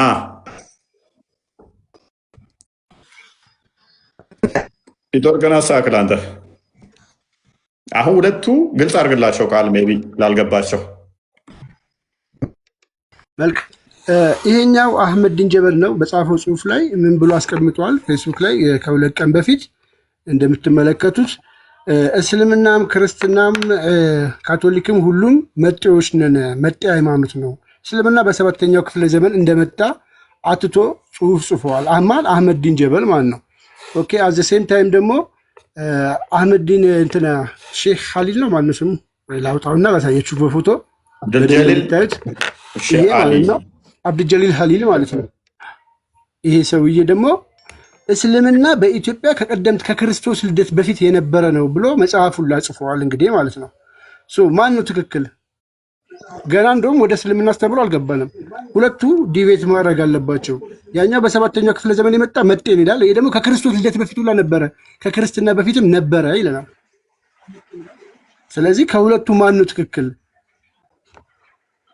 አህመዲን ነው የምትቀበሉት? ራስ በራሳችሁ አውሩ ዝም ብላችሁ ማለት ነው። ማንኛው ነው ትክክል?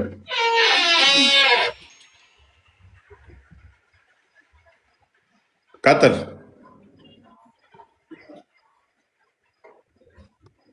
ቀጥላ ራስ በራስ ምናምን ከምትል ቀጥል። ወይ እኔ የምለው አንተ ለምሳሌ ነው ምገባ ወይስ እውነትም የእምነት መምህር ነህ?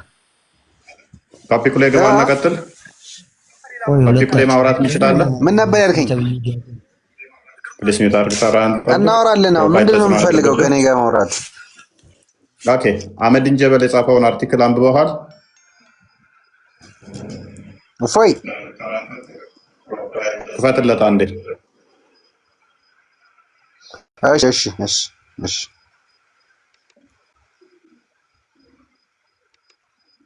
ቃል ክፈተው አንዴ። አህመዲን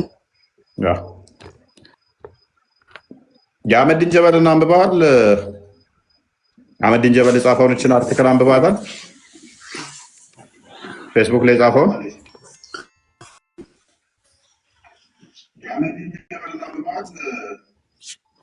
አዎ አንብቤዋለሁ። ኦኬ ትክክለኛ ጽሁፍ ነው? እስልምናን ይወክላል? አረ በደንብ ነው አባቴ። እሱ ማለት አህመዲን ጀበል ማለት ነው የሚያወራቸው ነገሮች እኮ በራሱ ተንተትሮስ እንትን ብሎ ሳይሆን በራሱ አምጥቶ ሳይሆን ማለት ነው የታሪክ ተመራማሪ የታሪክ ምሁር ነው አባቴ። ኦኬ የታሪክ ምክንያቱም እኔ አሁን ዋና ሬስ ብዬ ያስኩበት ነገር ማለት ነው ምሁር ነው በጣም። ምን ልልህ ፈልጌ መሰለህ?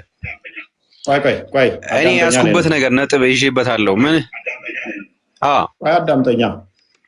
የታሪክ ምሁር ነው፣ ተመራማሪ ነው፣ በጣም ጎበዝ ነው፣ እስልምና የሚወክል ጽሁፍ ነው ብለኸኛል። ሚዩት አድርግና ክፈተው እስኪ ካሜራህን። ቆይ ሚዩት አድርግና ድገምና ክፈተው፣ እየደረበብኝ ስለሆነ ማለት ነው። ድገምና ክፈተው እስኪ። እሺ ይደርባል። ወጥተህ ትገባለህ። ተመልሰህ ነው። እንዴት? ምን ላድርግ? ምን ሆነብህ? ይደርባል። ምን ሆነብህ? የአንተ ድምፅ ተመልሶ ይሰማኛል። ምን ሆነ ነበር? እንዴት ላድርገው ታዲያ? እኔ አላውቅም። ወርደ ግባ ወርድና ተመልሰህ ላክልኝ እያልኩት ያለሁትም አልተረዳኝም መሰለኝ።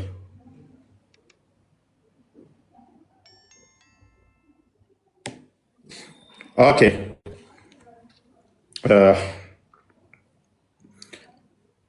እሱን እናስገባ ወይንስ እንቀጥል ከሌሎች? ኦኬ ሙሪዱ እሱን እናስገባ ወይንስ እንቀጥል ከሌሎች? ሙሪዱ አይሰማም? እንኳን ደህና መጣህ። አመሰግናለሁ። መልካም። ይህንን ጽሑፍ አንብበዋል? አላነበብኩትም። ስለሱ ላወራርም የገባሁት። ኦኬ። ስለዚህ ቶፒክ ማውራት ትችላለህ? ቶፒክ ላወራ የምችለው ያለ ራስህ አንድ ነገር ልነግርህ ነው። ቴንክ ፕሮፋይሉ ተጽዕኖ ስለሚያደርገብህ ከስር ሆነህ ተማር። ለቤቱ ማመጥንም ይህን ፕሮፋይል ይዘህ አብዱልአዚዝ አውቃቸዋለሁ። እኔ መሀይሞችን የቤት ሲገቡ እኮ በደንብ ነው የማውቃቸው። ባይዘ በፕሮፋይላቸው ለያቸዋለሁ።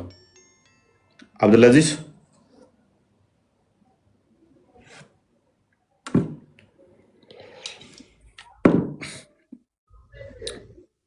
ይሰማል?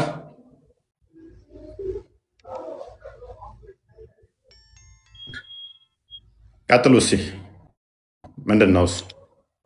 መልካም ሙስሊሞች ቀጥሉ። እንግዲህ ገና ቁርአንና ሐዲስ ሳንከፍት እንደዚህ ከሆኑማ ከባድ ነው ቦስ። ቁርአንና ሐዲስ ሳንከፍት ገና ሁለቱን ኡስታዝ ራሱ ማስታረቅ ከከበዳችሁ ከነቢያችሁና ከአምላካችሁ ጋር ደግሞ እንዴት እንደሚጠረስ ብናሳያችሁ ለሱ በጣም ይከብድባችኋል ማለት ነው። ሁል ጊዜ እየመጡ ተረት ተረት ነው የሚነግሯችሁ፣ ፖለቲካ ነው የሚሰሩባችሁ፣ የሚሸቅሉባችሁ ኡስታዞቻችሁ እስልምናችሁንም እያፈረሱ ነው። ይሄኛው ተነስቶ የሆነ ነገር ሲፈልግ አስመስሎ ጻፈ። በ615 ነው ወደ ኢትዮጵያ እስልምና የገባው አለ። ይሄኛው ደግሞ መጥቶ መጽሐፉን ሲያስመርቅ ደግሞ አብሮት ቁጭ ብሎ ደግሞ እያጨበጨበ አብሮት ያስመረቀና ትክክል ነህ ጎበዝ ሲለው የነበረው ኡስታዝ ነው። ድጋሚ ደግሞ ተቃርኖ የመጣው ይሄኛው ከክርስቶስ ልደት በፊት ነበር ይላል። አያችሁ፣ ሁለቱም ሙስሊሞች የሚወክሏቸው አሉን የሚሏቸው የታሪክ ተመራማሪ ነን ባዮች ናቸው። ጊዜ የሰጠው ቅል ድንጋይ ይሰብራል ነው የሚባለው። ጊዜ ሰጣቸውና እንደፈለጉ ይጽፋሉ። ተረት ተረት ጽፎ በቃ ተረት ተረት ይጽፉታል። እርስ በርሳቸው ተዛ ይጋጫሉ። አሁን ሐዲስና ቁርአኑን አልለካሁትም እኔ ቪዲዮ ስለሰራሁበት እዛ ሄዳችሁ ታዳምጣላችሁ ዩቱብ ላይ ዲቴሉን ማብራሪያውን ከሐዲስ ከቁርአን አንጻር ምላሽ ሰጥቼበታለሁ።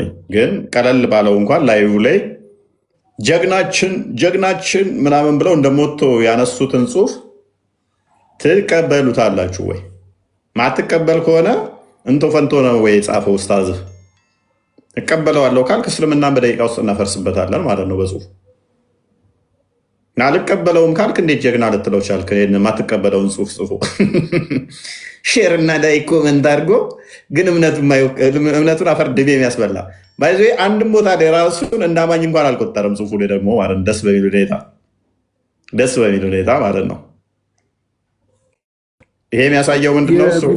ዋብያዎች ኮሜንት ራሱ ይጽፉ ነበር። እኛ አሁን ፖስት ፌስቡክ ላይ ስንፖስት ይመጡና ክርስቲያኑ ተሰዶ ሲመጡ ተቀበልናቸው እያሉ ይፖስታሉ። ኢቭን ኢፍ ምን እየጻፉ እንደሆነ አይገባቸውም። ዜድንት አንደርስታንድ ኢቭን ሁለቱ እንደሚጋጩ ከኛ ነው የሰሙት። በእርግጠኝነት መናገር የምንችለው ዛሬ ኦኬ፣ ከአምላካቸው ጋር ከነቢያቸው ጋር እንዴት ደግሞ እንደሚጋጩላ አያውቁም። ምን እያሉ እንደሆነ እንኳን አያውቁም። ኢሚዲየትሊ ነቢያችን የተሳሳተ ነው፣ ነቢያችን አህመድ ዲን ጀበል ነው፣ ነቢያችን ይሄኛው አብዱልጀሊል አሊ ካሳ ነው እያላችሁ ነው ያላችሁት። ማነኝ አጨብጫቢ ነኝ ብላለች እንትኗ። ምክንያቱም ለአብዱልጀሊል አሊ ካሳ ሲያጨበጭበ የነበሩ ሙስሊሞች የአብዱልጀሊል አሊ ሼክ አሊን አስተምሮ በጥፊ ያጠናግሮ አህመዲን ጀበል ጋርቤጅ ውስጥ ከተተው፣ ሽንት ቤቱ ሲከተው ቁጭ ብላ ደግሞ የአህመዲን ጀበል አጨብጫቢ ሆነዋል። አብዱልጀሊል አሊን ረስተውታል፣ መጽሐፏን ረስተዋታል። እኮ የሞላው መጽሐፉ እኮ በ4 ወር ለሙስሊሞች እኮ ከባድ ነው። 4 ደቂቃም ይረሳሉ እነሱ። አንተ ጭንቅላት የሌለው እያመለክ ጭንቅላት ሊኖራቸውን የተቀላል ከባድ እኮ ነው እነሱ ጋር ያለ መንፈስ። አሁን ነግራቸው እዚህ ገስት ላይ ምን እንደማወራ እንኳን የማይገባቸው ሰዎች 4 ወር ቀላል አድርገው ትቀልዳለህ። ስለዚህ እኛ ደስ እያለን የማህመዲን ጀበልን ጽሁፍ እንደ ክርስትና አንቀበልም። ማንቀበልበት ምክንያት ክፈቷ እንደ ክርስትናው ነው። ማንቀበልበትን ምክንያት አፍርሰን እናሳየው በመረጃ። ክርስትና መቼ ነው የመጣው ይላል። ክፈቱ።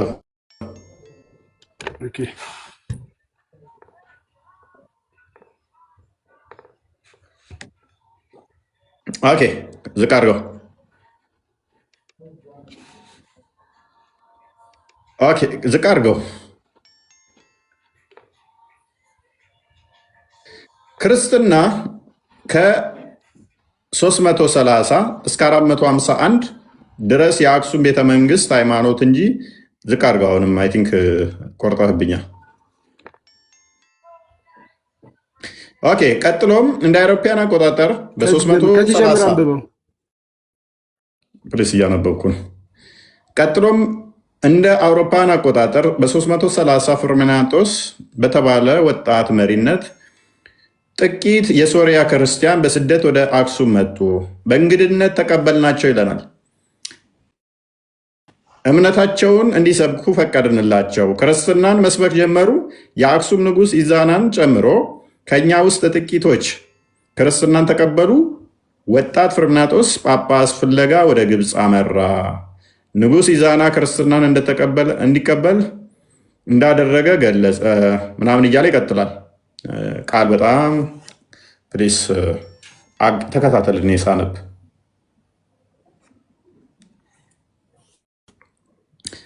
ንጉሱን ክርስትናን ማስነሳት ከቻልክ አንተን ጳጳስ እናድርግህ ብለው አባ ሰላማ ብለው ቀቡት። ክርስትናን የተቀበሉት ኢትዮጵያውያን ደግሞ ከሳቴ ብርሃን ብለው ሰየሙት። መቼ? ክርስትና ከ330 እስከ 400 ድረስ የአክሱም ቤተመንግስት ሃይማኖት እንጂ አጠቃላይ ህዝብ ሃይማኖት መሆን አልቻለም። ስለዚህ እንደ አህመዲን ጀበል አስተምሮ ወይም አርቲክል ጽሁፍ መሰረት ክርስትና ለመጀመሪያ ጊዜ ኢትዮጵያ ላይ ወይም ደግሞ ለኢትዮጵያ የተሰበከው ኢትዮጵያን ውስጥ የገባው በስንት ነው ይለናል? በ330 ነው። ይሄ ቅጥፈት፣ ይሄ ውርደት፣ ይሄ ውሸት ነው። ክርስትና አስቀድሞ በኢትዮጵያው ጀንደረባ ገብቷል። በመቼ? ክርስቶስ ባረገ በአመቱ በ2 ዓመቱ ውስጥ በኢትዮጵያዊ ጀንደረባ ሐዋርያት ሥራ ምዕራፍ 8 አንዴ ክፈተው። ሐዋርያት ሥራ ምዕራፍ 8 ቁጥር 26 አካባቢ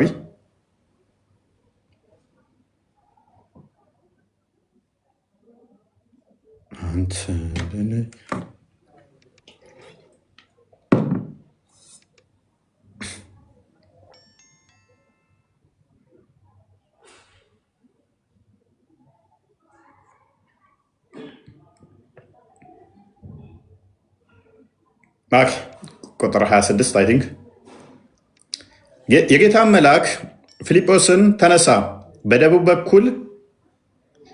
በኩል ከኢየሩሳሌም ወደ ጋዛ ወደሚያወርደው ምድረ በዳ ወደሆነ መንገድ ሂድ አለው ይላል።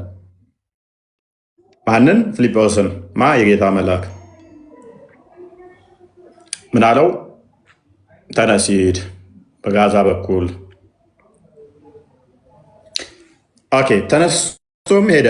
እንደውም ህንዳኬ የተባለች የኢትዮጵያ ንግስት አዛዥና የኢትዮጵያ ንግስት አዛዥና ጀንደረባ የነበረ በገንዘቧም ሁሉ ላይ የሰለጠነ አንድ የኢትዮጵያ ሰው ሊሰግድ ወደ ኢየሩሳሌም መጥቶ ነበረ። ምን ሊል ጻፉልኝ እስኪ ኮመንት ላይ። ወደ ኢየሩሳሌም የመጣው የህንዳኬ አዛዥ የንግስቲቱ አዛዥና ጀንደረባ የነበረ በገንዘብ ላይ ሹም የሆነ ወደ ኢየሩሳሌም መጥቶ ነበር። ምን ሊሆን የመጣው? ወደ ኢየሩሳሌም ሊሰግድ። ሊሰግድ ወደ ኢየሩሳሌም ከሄደ ኦልሬዲ አማኝ ነው አይደለም? ኦሪቱን ሕግ የሚቀበል የሚያቅ ነው ማለት ነው። ተራ ግለሰብ ነው አይደለም? ምንድን ነው? የንግስቲቱ ምን አዛዥና ጀንደረባ የነበር በገንዘብ ሁሉ ላይ የሰለጠነ የንብረት ክፍል ኃላፊ የሆነ ተራ ግለሰብ አይደለም። ኦኬ፣ ይህ ሰው ኢየሩሳሌም ሄዶ ሊሰግድ ሲመለስም በሰረገላ ተቀምጦ የነቢዩን የኢሳያስን መጽሐፍ ያነብ ነበረ።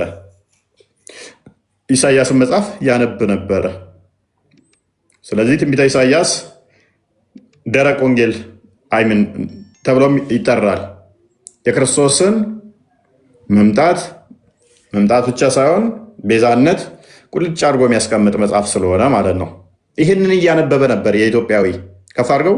መንፈስም ፊልጶስን ወደዚህ ሰረገላ ቅረብና ተገናኝ አለው።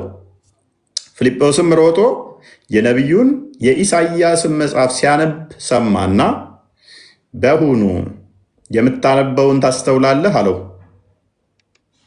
እርሱም የሚመራኝ ሳይኖር ይህ እንዴት ይቻለኛል አለው። ወጥቶም ከእርሱ ጋር ይቀመጥ ዘንድ ፊልጶስን ለመነው። ያነበው የነበረ የመጽሐፍ ክፍል ይህ ነበር። እንደ በግ ወደ መታረድ ተነዳ፣ የበግ ጠቦትም በሸላቹ ፊት ዝም እንደሚል እንዲሁ አፉን አልከፈተም። በውርደቱ ፍርዱ ተወገደ፣ ሕይወቱ ከምድር ተወግዳለችና ትውልዱንስ ማን ይናገራል የሚለው ክፍል ነበር ይላል። ከፍ አድርገው። ጀንደረባውም ለፊልጶስ መልሶ እባክህ ነቢዩ ይህ ስለማን ይናገራል? ስለ ራሱ ነውን ወይስ ስለሌላ ነው አለው። ፊልጶስም አፉን ከፈተ። ከዚህም መጽሐፍ ጀምሮ ስለ ኢየሱስ ወንጌልን ሰበከለት። ስለማ? ስለ ኢየሱስ ወንጌልን ሰበከለት። ይሄ ታሪክ መቼ ነው የተካሄደው? በማን የተካሄደው? በፊልጶስ። ፊልጶስ ማን ነው? ከሰባ አርድእት አንዱ ነው። ጌታ ከሾማቸው ከመረጣቸው አይ ቲንክ ሉቃስ ወንጌል ምዕራፍ 10 ላይ 70 አርድእቶች አንዱ ፊልጶስ ነው። በሱ ተሰበከ ማለት ነው ክርስትናን። ማ የእንዳኬ አዛዥ በገንዘቧ ላይ የሰለጠነ ጀንደረባው። በመንገድም ሲሄዱ ወደ ውሃ ደረሱ። ጀንደረባውም እንሆ ውሃ እንዳልጠመቅ የሚከለክለኝ ምንድን ነው አለው። ማመን ብቻ ሳይሆን በክርስቶስ አምኖም ተጠመቀ። ያመነ የተጠመቀ ይድናል ይላልና ማርቆስ 16:16 ሰው ዳግም ከውሃና ከመንፈስ መወለድ አለበት ብሏልና ክርስቶስ ዮሐንስ ወንጌል ምዕራፍ 3 ቁጥር ከ3-6። ፊልጶስን በፍጹም ልብ ብታምን ተፈቅዶልሃል አለው። መልሶም ኢየሱስ ክርስቶስ የእግዚአብሔር ልጅ እንደሆነ አምናለው። ምን? ኢየሱስ ክርስቶስ የእግዚአብሔር ልጅ እንደሆነ አምናለው። ይህንን ምስክርነት ከሐዋርያቶች ውስጥ ሰጥቶ ትልቅ አክብሮት የተሰጠው ማን ነው? እስቲ ኮመንት ላይ ጻፉልኝ። ኢየሱስ ክርስቶስ የእግዚአብሔር ልጅ ነው ማለት በጣም ትልቅ ምስክርነት ነው። ይህንን የተናገረ ሐዋርያ በትንሹ አንድ ሁለቴ ይህንን በመናገሩ የተመሰገነ አለ። ሐዋርያ ቅዱስ ጴጥሮስ በማቴዎስ ወንጌል ምዕራፍ 16 ላይ ከቁጥር 13 ጀምሮ የሰው ልጅ ሰዎች ማን ይሉታል ብሎ በጠየቀ ጊዜ ክርስቶስ አንዳንዶቹ አንዳንዶቹ ዮሐንስ፣ አንዳንዶቹ ኤርሚያስ፣ አንዳንዶቹ ኤልያስ ይሉሃል፣ አንዳንዶቹ ከነቢያት አንዱ ነህ ይልሃል ብለው ባሉት ሰዓት እናንተስ ማን ትሉኛላችሁ ብሎ ሲጠይቃቸው አንተ የሕያው የእግዚአብሔር ልጅ ነህ ብሎታል ጴጥሮስ። ክርስቶስ ከዛ ምን አለው? አንተ ጴጥሮስ ይህን ስጋና ደም አልገለጸልህም የሰማዩ አባቴ እንጂ። በዚህች ዓለት ላይ ቤተክርስቲያን መሰረታለሁ፣ የገሃነም ደጆች አይችሏትም። ሰው አንተ የምታስረው የታሰረ ይሆናል፣ ስልጣን ሰጠው። በተመሳሳይ ደግሞ ዮሐንስ ወንጌል ምዕራፍ 6 ላይም ከቁጥር 65 አካባቢ ጀምሮ ይህንኑ ይደግመዋል። ጴጥሮስ ከአንተ ወዴት እንሄዳለን? አንተ የሕያው እግዚአብሔር ልጅ ነህ ብሎ ጴጥሮስ ይህንኑ ምስክርነት ሲሰጥ እናገኘዋለን። ታላቅ ምስክርነት ስለሆነ ይህንን ታላቅ ጴጥሮስን ታላቅ አንተ የገነትና የሲኦል መክፈቻ ያንን ቤተ መቅደስ የተሰራውን አለቱን ቁልፍ የተሰጠው ጴጥሮስ እንዲያሰጠው ያደረገው ምን ብሎ ስለመሰከረ ነው? አንተ ያው እግዚአብሔር ልጅ ነህ ብሎ ስላለ ነው። ይሄ ኢትዮጵያዊም ጀንደረባ ምን አይነት ምስክር ነው የሰጠው? እኔ አምናለሁ የእግዚአብሔር ልጅ ኢየሱስ እንደሆነ ብሎ የባህሪ ልጅ ነው ብሎ አመነ ማለት ነው። ሙሐመድ ከ600 ዓመት በኋላ መጥቶ ግን ሱራ 1988 ላይ አራማን ልጅ የለውም ማለት ለአራማን ልጅን ያዛሉ ከባድ ንግግር ተናገሩ። ከዚህ ንግግራቸው ባይቆጠቡ ሰማይ ሊቀደዱ፣ ተራሮች ሊናዱ፣ ምድር ልትሰነጠቅ ይቀርባሉ ለአራማን ልጅን ያዘ ወለደ ስላሉ ይላል። ምክንያት ሱራ 601 ላይ ለእርሱ ሚስት የሌለችው ሲሆን እንዴት ልጅ ይኖረዋል ስላለ ማለት ነው። ስለዚህ ይሄ ክርስትና እንዴት እንደገባው መግባት እንዴት እንደመሰከር አያችሁ አይደለ? መቼ ነው አህመዲን ጀበል እንዳለው 330 ነው ኖ ገና ሐዋርያቶቹ ባሉበት ላይ ይህንን ምስክርነት ለማን የሰጠው? ክርስቶስ ከሾመው ከሰባ አርድእት ፊልጶስ ፊት ቆሞ ፊልጶስ ምን አለ? ከዛ ሰረገላው የሚቆም ዘንድ አዘዘ። ፊልጶስና ጀንደረባው ሁለቱም ወደ ውሃው ወረዱ፣ አጠመቀው። ከውሃውም ከወጡ በኋላ የጌታ መንፈስ ፊልጶስን ነጠቀው። ጀንደረባው ሁለተኛ አላየውም፣ ደስ ብሎት መንገዱን ይሄድ ነበርና። ፊልጶስ አሁን ወዴት አይምን ጀንደረባ ወዴት ነው የተመለሰው? ወደ ኢትዮጵያ እየተመለሰ ነው ማለት ነው። መጣ ማለት ነው። ያኛውም መንፈስ ወሰደው ማለት ነው። ስለዚህ ክርስትና መቼ ነው ተጠምቆ የገባው? በ330 ነው ኢትዮጵያ ነው ኖ የውጭ አካል ዘውት እንደዚህ መጡ ነው ኖ ራሱ ኢትዮጵያዊው ነው። ኢትዮጵያዊው የንግስቲቱ አገልጋይ አስቀድሞ ብሉይ ኪዳንን ሲተገብር የነበረ ብሉይ ኪዳኑን ሲተገብር የነበረ በብሉይ ኪዳን የነበሩት አይሁዶች ናቸው። በአዲስ ኪዳን ደግሞ ክርስቲያን ናቸው። እዛ የነበረው ክርስትና በኋላ መጣ መጤ ነው የሚባል ነገር የለም። የብሉይ ኪዳኑን ስራ ሲተገብሩት የነበሩት አሁን ካሉት አይሁዶች ጋር የሚመሳሰልም አይደለም። ይሄ ይመጣል እያሉ ሲጠብቁ ስለነበር ነው ያ ኢትዮጵያዊ ጀንደረባ ሲነገረው ስጠብቀው የነበረው ስናፍቀው የነበረው ይሄን አይደል እንዴ ብሎ ምን ያለው የተቀበለው ያም ነው። አስቀድሞ ትንቢት ተነግሮለታል። ይሄ ጀንደረባ ትንቢተ ኢሳይያስ ምዕራፍ 56 እና እንደከፈተልኝ ትንቢተ ኢሳይያስን ነው እያነበበ የነበረው። ትንቢተ ኢሳይያስ ላይ አስቀድሞ ትንቢት ለዚህ ጀንደረባ ተነግሮ ነበረ፣ ትንቢትም ነበረ። መቼ ነው የታሪክ የተፈጸመው? ዛሬ 300 አህመዲን ጀበል እንደሚለው 330 ላይ ነው ኖ ድንቁርና ጣራ ነክቶበት ነው። ወደ እግዚአብሔር የተጠጋ ምጻተኛ እውነት በእውነት እግዚአብሔር ከሕዝቡ ይለየኛል አይበል። ጀንደረባ እነሆ እኔ ደረቅ ዛፍ ነኝ አይበል። ወደ ማን የተጠጋ? ወደ እግዚአብሔር የተጠጋ። ያ ኢትዮጵያዊ ጀንደረባ ማንም ፈልጎ ነው የመጣው? ወደ ኢየሩሳሌም ሊሰግድ ነው።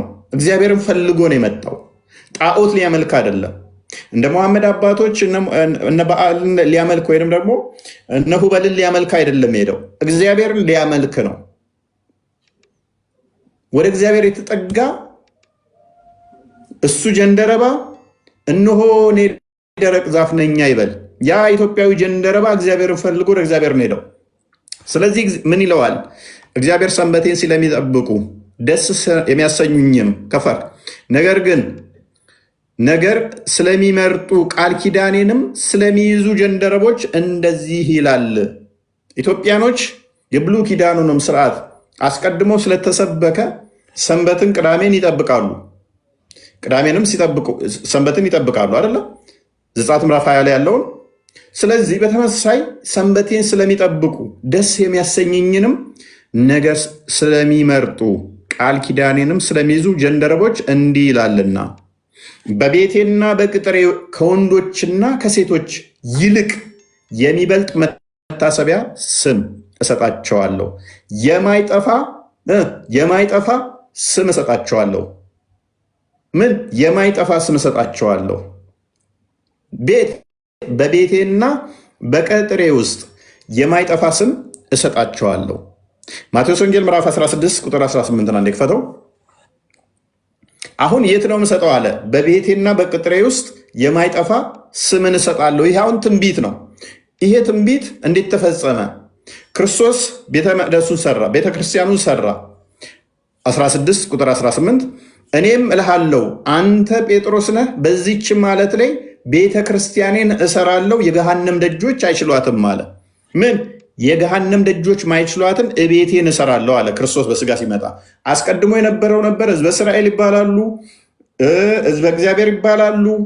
እነኛ ምን አዲስ ስም እንደሚሰጣቸው ትንቢት ተነገረ። ያ ስም ማን ነው? እሱ በቤቴና በቅጥሬ ውስጥ ነው መሰጣችሁ። ቤቱን ሰራ ክርስቶስ፣ ቤተ ክርስቲያን ተባለች። ሐዋርያት ሥራ ምዕራፍ 11 ቁጥር 25 ክፈተው። በዛ ውስጥ ምን ሰጣችኋለሁ አለ? ለጀንደረቦች የማይጠፋ ስም እሰጣችኋለሁ። 11 ቁጥር 25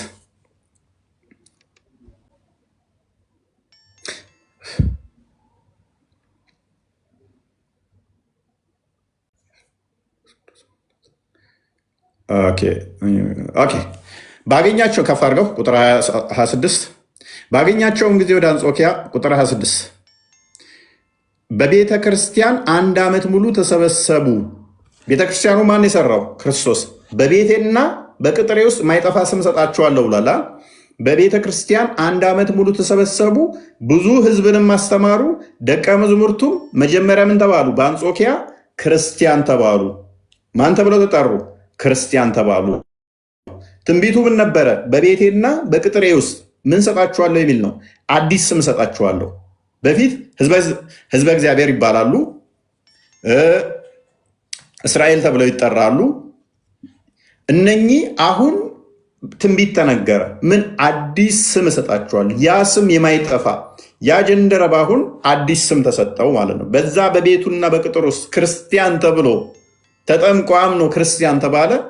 የማይጠፋን ስም ያዘ ማለት ነው። ይሄ ማን ነው? እኛ ኢትዮጵያውያኖችን ሪፕሬዘንት የሚያደርግ ማለት ነው። እኛ ኢትዮጵያውያኖችንም የሚወክል ነው።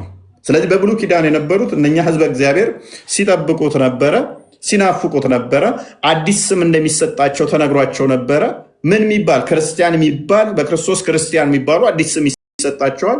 እሱን ተስፋ ያደርጉት ነው እንጂ ክርስቲያን የሚባል ያንኛውን የብሉይ ኪዳኑን የሚቃወም አስተምሮ አይደለም። ያንን ተቃውሞ የመጣም አይደለም። አዲስ ስም እንደሚሰጥ ግን ያንኛው ህዝበ እግዚአብሔር የሚባሉት የእግዚአብሔር ልጆች የሚባሉት ዘዳግም ምዕራፍ 14 ቁጥር 1 ላይ እናንተ የአምላካችሁ የእግዚአብሔር ልጆች ናችሁ የተባሉት፣ ትንቢተ ኢሳይያስ ምዕራፍ 63 ቁጥር 16 ላይ አብርሃም ባያቀን እስራኤል ባይታዘዘን አንተ አምላካችን አባታችን ነህ ብለው የሚያምኑት ኢየሱስን ሲቀበሉ ዮሐንስ ወንጌል ምዕራፍ 1 ላይ ወደ ገዛ ወገኖቹ መጣ፣ ለተቀበሉት የእግዚአብሔር ልጆች የሆኑ ዘንድ ስልጣን ሰጣቸው፣ ይህም ከስጋና ከደም አይደለም። ወደ ማን መጣ? ወደ ገዛ ወገኖቹ። ቁጥር 11 ጀምሮ 13 ወደ ገዛ ወገኖቹ። እነኛ ወገኖቹ ማናቸው? አስቀድሞ ኪዳን የተሰጣቸው ማለት ነው።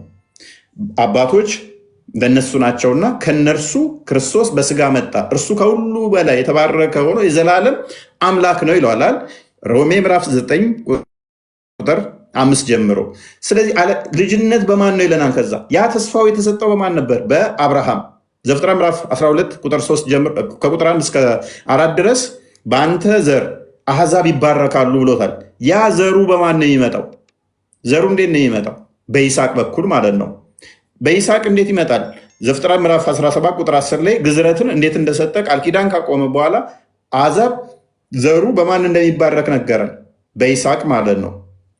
ይህንም ፓራፍሬዝ ሲያደርገው ጳውሎስ በደንብ ሲያብራራው ምን ያደርገዋል? ሮሜ ምዕራፍ 9 ላይ ከቁጥር 6 ጀምሮ ከአብርሃም የሚወለዱ ሁሉ እስራኤል አይደሉም ማለት። ከአብርሃም የሚወለዱ ሁሉ እስራኤል አይደሉም፣ ነገር ግን በማን ይጠራልሃል ተባለ? በይስሐቅ። ስለዚህ በይስሐቅ በኩል አሁን ሁሉ ማን ይሆናል ማለት ነው? የአብርሃም ዘር ይሆናል ማለት ነው። በይስሐቅ በኩል በእምነት በኩል ይመጣል። ደግሞ ገላትያ ምዕራፍ 3 ላይ ስትመጡ በእምነት ይሆናል። በእምነት አስቀድሞ ደግሞ ለአብርሃም ወንጌል ተሰብኮለታል። ስለዚህ እነኛ ወንጌል የተሰበከላቸው ናቸው። አይሁድ የሚሏቸው እና አህመዲን ጀበል ወንጌል የተሰበከላቸው ወንጌል አማኝ ናቸው። የአሁኖቹ ውሳ ታዲያ እነኚህ አይሁዶችን ፕሪሰፖዝ አድርጎ በፊት የነበሩት እነሱ ናቸው ኢትዮጵያ ላይ ነው። እነኛዎቹ የቀድሞዎቹ ወንጌል የሚያምኑ ናቸው። ገላትያ ምዕራፍ 3 ቁጥር 8 ላይ አስቀድሞ ክፈተው። ገላትያ ምዕራፍ 3 ቁጥር 8 አስቀድሞ ለአብርሃም እንኳን ወንጌል ተሰበከለት ይላል። ወንጌል አማኝ ናቸው። ወንጌል ደግሞ ስለ ልጁ ነው፣ ስለ ክርስቶስ የምስራች ብስራት አዳኝ ጌታ ተወልዷል የሚል ነው ወንጌል። እነኚዎቹ ታዲያ አዳኝ ጌታ እርሱ ክርስቶስ ተወልዷል ብለው የአሁኖቹ አይሁዶች ያምናሉ እንዴ? አያምኑም። ስለዚህ የብሉይ ኪዳኑን የሚያምኑት በኢትዮጵያ የነበሩት ከኛ ጋር የሚስማሙ እንጂ ከነኚህ አይሁዶች ጋር የሚስማሙ አይደሉም። እነኞቹ ትክክለኞቹ አይሁዶች አይደሉም። እነኞቹ የሳቱ ናቸው። መጽሐፍ እግዚአብሔር አሕዛብን በእምነት እንዲያጸድቅ አስቀድሞ አይቶ በአንተ አሕዛብ ሁሉ ይባረካሉ ብሎ ወንጌልን ለአብርሃም ምን አለው? አስቀድሞ ሰበከው። ቁጥር 24 ላይ አድርገው።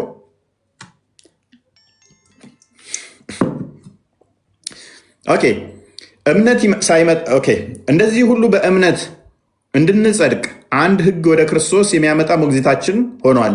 እምነት ግን መጥቷል አለ። ከእንግዲህ ወዲህ ከሞግዚት በታች አይደለንም አለ። አስቀድሞ በሞግዚት ውስጥ ነበር፣ ሕግ ስለነበረ ዮሐንስ ወንጌል ምዕራፍ 1 ቁጥር 17 ላይ ሕግ በሙሴ ጸጋና እውነት በክርስቶስ ይላል አይደለ? ስለዚህ አሁን ከሞግዚት በታች አልነበርንም ነው። ከፋርክ እምነት ግን መጥቷል። እሺ እምነት ሉክ በእምነት በኩል ሁላችሁ በክርስቶስ ኢየሱስ የእግዚአብሔር ልጆች ናችሁ። አስቀድሞ እነኛ በእምነት ተስፋ እምነት ምንድን ነው? እምነት ምንድን ነው? በእምነት በኩል ሁላችሁ በክርስቶስ ኢየሱስ የእግዚአብሔር ልጆች ናችሁ አለን።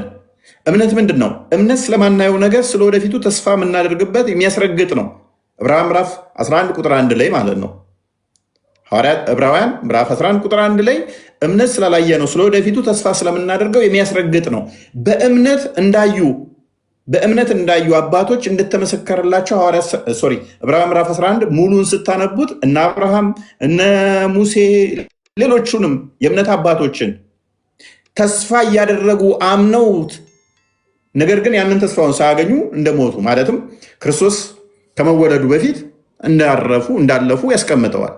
ነገር ግን እምነታቸው ምንድን ነው? ክርስቶስ ይወለዳል ይመጣል ነው እንጂ እንደነኞቹ አይሁዶች ኖ አዳኝ አምላክ አልተወለደም የለም ምናምን የሚል አይደለም። በእምነት አስቀድመው አይተውታል ክርስቶስን። ለዚህ ነው ዮሐንስ ወንጌል ምዕራፍ 8 ላይ ቁጥር 54 አካባቢ ጀምሮ ስለ አብርሃም ታሪክ ባነሳው ላይ ክርስቶስ ምን አለ? አብርሃም ቀኔን ያይ ዘንድ ሐሴት አደረገ አየም ደስም አለው ይላል። በእምነት መነጽር አስቀድመው እነሱ አዩ። አየህ እምነታቸው ከኛ ጋር እንዴት እንደሚመሳሰል ክርስቶስ አዳኝ መሆኑን ቤዛ መሆኑን በእምነት እነሱ አዩ። በእምነት ተስፋ የሚያደርጉትን በእምነት ማለት ነው። ስለዚህ ምን ይለናል? በእምነት በኩል ሁላችሁ በክርስቶስ ኢየሱስ የእግዚአብሔር ልጆች ናችሁና ከክርስቶስ ጋር አንድ ትሆኑ ዘንድ የተጠመቃችሁ ሁሉ ክርስቶስን ለብሳችኋልና። አይሁዳዊ በደንብ አስተውለዋል።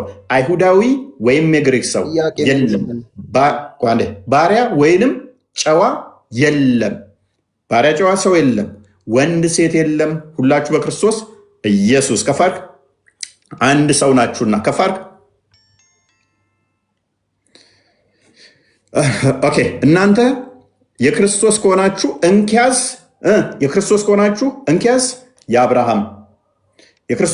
እንኪያስ የአብርሃም ዘር እንደ ተስፋውም ቃል ወራሾች ናችሁ። ስለዚህ በደንብ አስተውሉ። የአብርሃም ዘር የሆኑ እኛ የክርስቶስ ዘር ስንሆን የአብርሃም ዘሮች የተለዩ ክርስቶስ ዘሮች የተለዩ አይደለንም። እነ አመድን ጀበል ድንቁርናቸው አስቀድሞ ኢትዮጵያ ውስጥ የነበሩት የአብርሃም ዘር ናችሁ፣ እናንተ ደግሞ የክርስቶስ ናችሁ ብሎ ሊከፍለን የሞከረው ኖ። የአብርሃም ዘር ከሆን እኛ የክርስቶስ ከሆንን የማን ዘር ነን? የክርስቶስ ከሆንን የአብርሃም ዘር ነን። የአብርሃም ዘር ከሆን ደግሞ ተስፋው ተሰጥቶታልና ምንድን ነን? ወራሾች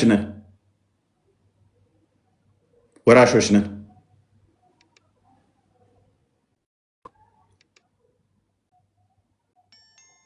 ግልጽ ይመስለኛል። ቢኒ እንኳን አላመጣ